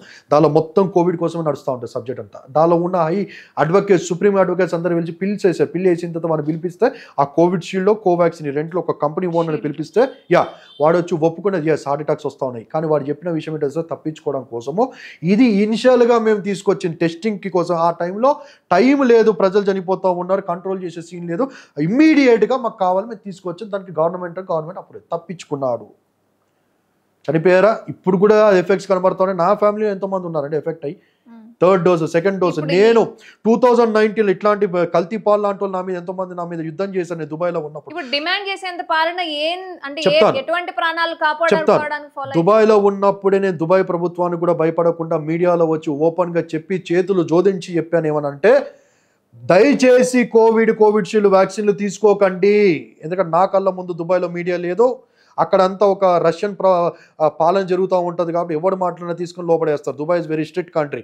అలాంటి దేశంలో భయపడకుండా నా పక్కన ఉన్న నా ఫ్రెండ్, నాతో ఉన్న ఫ్లైట్ ఆఫీసర్ రాత్రి కలిసి పొద్దున కలిసి డెడ్ పడుకొని బెడ్ మీద చనిపోయాడు. అలాగ ఒక్కలుగా నాకు ఇంతమంది అండి, సుమారు 100 మంది పై. ఎందుకంటే మాకు ఎమిరేట్స్ మెయిల్స్ వస్తూ ఉంటాయి, so and so person has been dismiss, we are sorry regret to say అని చెప్పి మాకు మెయిల్స్ వస్తాయి. అరే మన బాయ్ పాకిస్తాన్ ఫ్రెండ్స్ కూడా నాకు ఉన్నారు, బలోచిస్తాన్ నుంచి, ఆఫ్ఘనిస్తాన్ నుంచి. అంటే దుబాయ్లో పనిచేస్తాం కూడా అన్ని నేషనాలిటీస్ ఉంటాయి, ఫిలిపియన్స్, ఆఫ్రికన్స్, అమెరికన్స్, యూకే, అందరు. అరే ఈయన చనిపోయాడు. Then I later started investigating on this. నా సొంతగా నేను ఆలోచన చేయడం బట్టి ఆలోచిస్తుంటే సంథింగ్ రాంగ్. నేను తీసుకోలేదండి. బ్రతుకుంటే బచ్చల కూర తిని బ్రతుకుతా అని చెప్పి ఇండియాకి వచ్చాను, కానీ అక్కడ నేను తీసుకోలేదు. దుబాయ్లో నా ఫ్రెండ్స్ ఎంతమంది చనిపోయారు. అప్పుడు నేను ఓపెన్గా వచ్చి చెప్పాను, నేను సంథింగ్ గడబడి కనబడుతోంది, వ్యాక్సిన్లు ఎవరు తీసుకోండి, this is a killing mission అని చెప్పాను. దీస్ ఆర్ ద పాయిజనస్ ఏమంటారు వెపన్స్, పాయిజనస్ ఇంజెక్షన్స్ అని చెప్పని. ఇప్పటికి వాస్తవంగా అది కనబడుతుంది, ప్రజలు గుర్తిస్తున్నారు. టైం పట్టుద్ది. దాన్ని తీసుకొచ్చింది ఎవరండి? గవర్నమెంట్ కాదా? గవర్నమెంట్ దలుచుకుంటే వారు నిర్ణయిస్తే ముక్కులో పెట్టుకోవాలంటే అదేంటి మనకి టెస్టింగ్, నాస్ట్రిల్లో పెట్టుకొని చెక్ చేయాలన్నప్పుడు చెక్ చేయించుకోలేదా? నేను ఎన్నోసార్లు ఇండియా నుంచి దుబాయ్ వెళ్ళిన ప్రతి ఎయిర్పోర్ట్ చెక్ గవర్నమెంట్ తెచ్చింది. మాస్క్ పెట్టుకోవాలనేది గవర్నమెంట్ తెచ్చింది. వినండి, గంట కొట్టుడి గవర్నమెంట్ తెచ్చింది. లాక్డౌన్ గవర్నమెంట్ తెచ్చింది. విన్నామా? వినలేదా? వ్యాక్సిన్ గవర్నమెంట్ తెచ్చింది. బయటి బొమ్మకని అంటే ఎందుకినం? ఇప్పుడు మీరు అంటున్నట్టుగా ఇది ఏదైతే వస్తుందో ఎటువంటి ప్రాణాలకు దారి తీస్తుంది, ఏం చేస్తుంది అంటున్నాను. ఇంకా లోతుగా వెళ్తే ఆ కోవిడ్ ఏంటి, ఎట్లా, ఇక్కడి నుంచి వచ్చింది, ఎందుకు వచ్చింది, దాని వెనకాల ఉన్న మాఫియా ఏంటి, మెడికల్ మాఫియా ఏంటి, ఈ WHO ఏంటి, ఈ యొక్క ఒప్పందాలు ఏంటి, 2025 డిజిటల్ 2030 ఎజెండాలు ఏంటి, ఇవన్నీ సబ్జెక్ట్స్ నేను ఎప్పుడు 6 years బ్యాక్ నుంచి మాట్లాడుతూ వస్తాను. ఒకటి జరుగుతా ఉన్నాయి. So I don't want go depth in to that because point మనం డైవర్ట్ అవుతాం. నేను అనేది ఏంటి, గవర్నమెంట్ తలుచుకుంటే ప్రజలు పాటించారా లేదా అనేది సింపుల్ ఎగ్జాంపుల్ చెప్తా ఉన్నాను.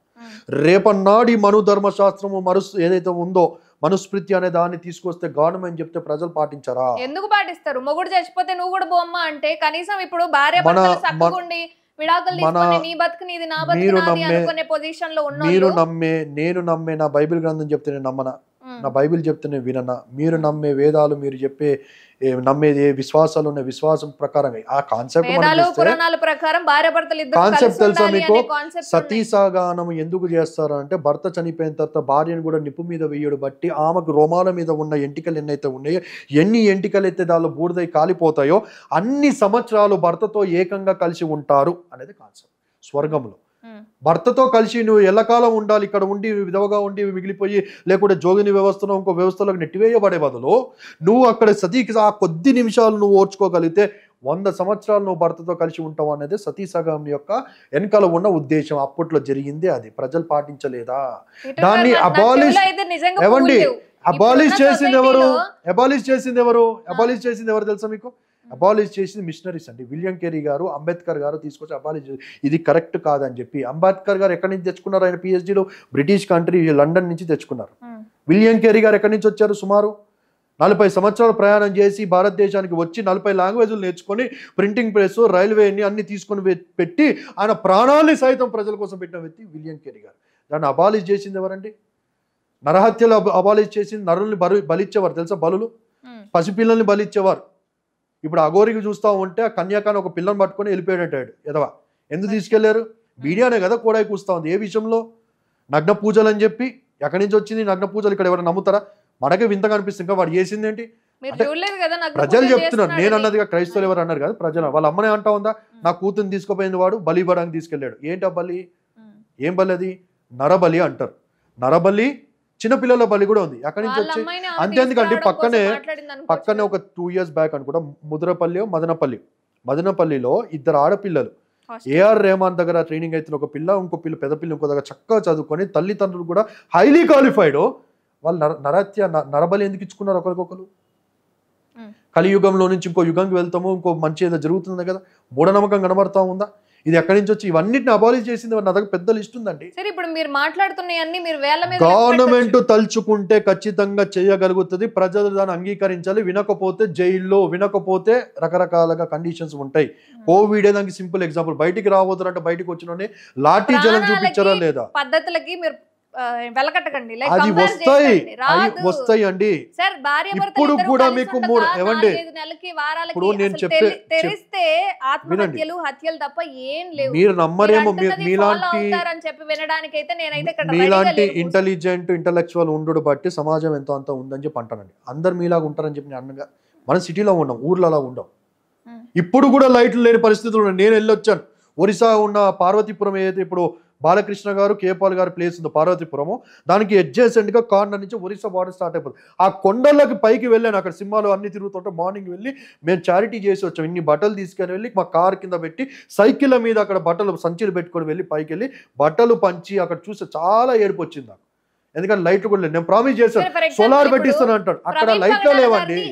అంటే ప్రవీణ్ పగడాల గారు ఖచ్చితంగా ఇది యాక్సిడెంట్ కాదు, anti conversion law, anti conversion అందరూ మాట్లాడుతున్నారు. భయానికి ఎక్కడో అక్కడ లోపడుకున్నారు. కానీ నాతో ఎంతమంది టచ్ లో ఉన్నారు నాకు తెలుసు అండి.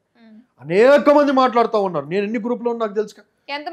ఇప్పుడు కూడా మీకు ఎందుకండి నా ఫోన్ ఒకసారి ఎన్ని ర్యాలీలు జరుగుతలేవు. ఇప్పుడు ఆయన కల్తీపాలు చెప్పాలి నాకు. ఈ ర్యాలీలు ఎందుకు ఇంకా జరుగుతున్నాయి చెప్పండి. పీస్ ర్యాలీలు ఎందుకు జరుగుతున్నాయి?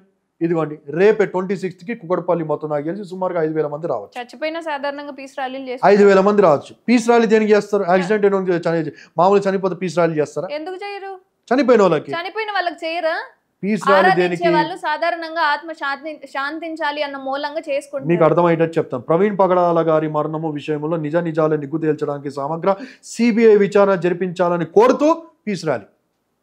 పీస్ ర్యాలీలో న్యాయం జరగడం కోసము ధర్నాలు నిరసనలు దేనికి చేస్తారు, వీ వాంట్ జస్టిస్, అదే నినాదం. కింద క్లియర్గా ఉంది. ఎన్ని పీస్ ర్యాలీలు జరుగుతా ఉన్నాయి, లక్షల మంది క్రైస్తవులు రోడ్డు మీద నిర్వహిస్తుంది. కుకట్పల్లి 3 కాన్స్టిట్యున్సీ, షేర్లింగంపల్లి, కుకట్పల్లి, కుత్బులాపూర్ 3 నియోజకవర్గాల పాస్టర్లు. నేను కాదు, నాది WCC అని చెప్పి ఆర్గనైజేషన్ ఉంది. సుమారుగా 6 రాష్ట్రాల్లో 3 దేశాల్లో. ఎవరు? నేను ఉన్నాను కదా. ఇప్పుడు నాలాంటి వాళ్ళు మాట్లాడుతాను కదా, అందరూ వచ్చి మాట్లాడలేరుగా. ఆ ధైర్యము, ఆ సబ్జెక్ట్ వాళ్ళకి కావాలిగా. ఎవరి భయాలు వాళ్ళకు ఉంటాయి. మాట్లాడే మా లాంటి వాళ్ళకి వచ్చి వాళ్ళు చెప్తా ఉంటారు, ఇలాగుంది ఇలాగుంది ఇలా ఉంది అని. మాకు నేను కూర్చున్న చోట నేను వెళ్ళి చేస్తున్న ఇన్వెస్టిగేషన్లో పార్ట్గా నాకు ఎవిడెన్స్లు వస్తూ ఉన్నాయి. ఈ పీస్ ర్యాలీలు ఎందుకు చేస్తున్నారు? Still why the fire is not లిటింగ్.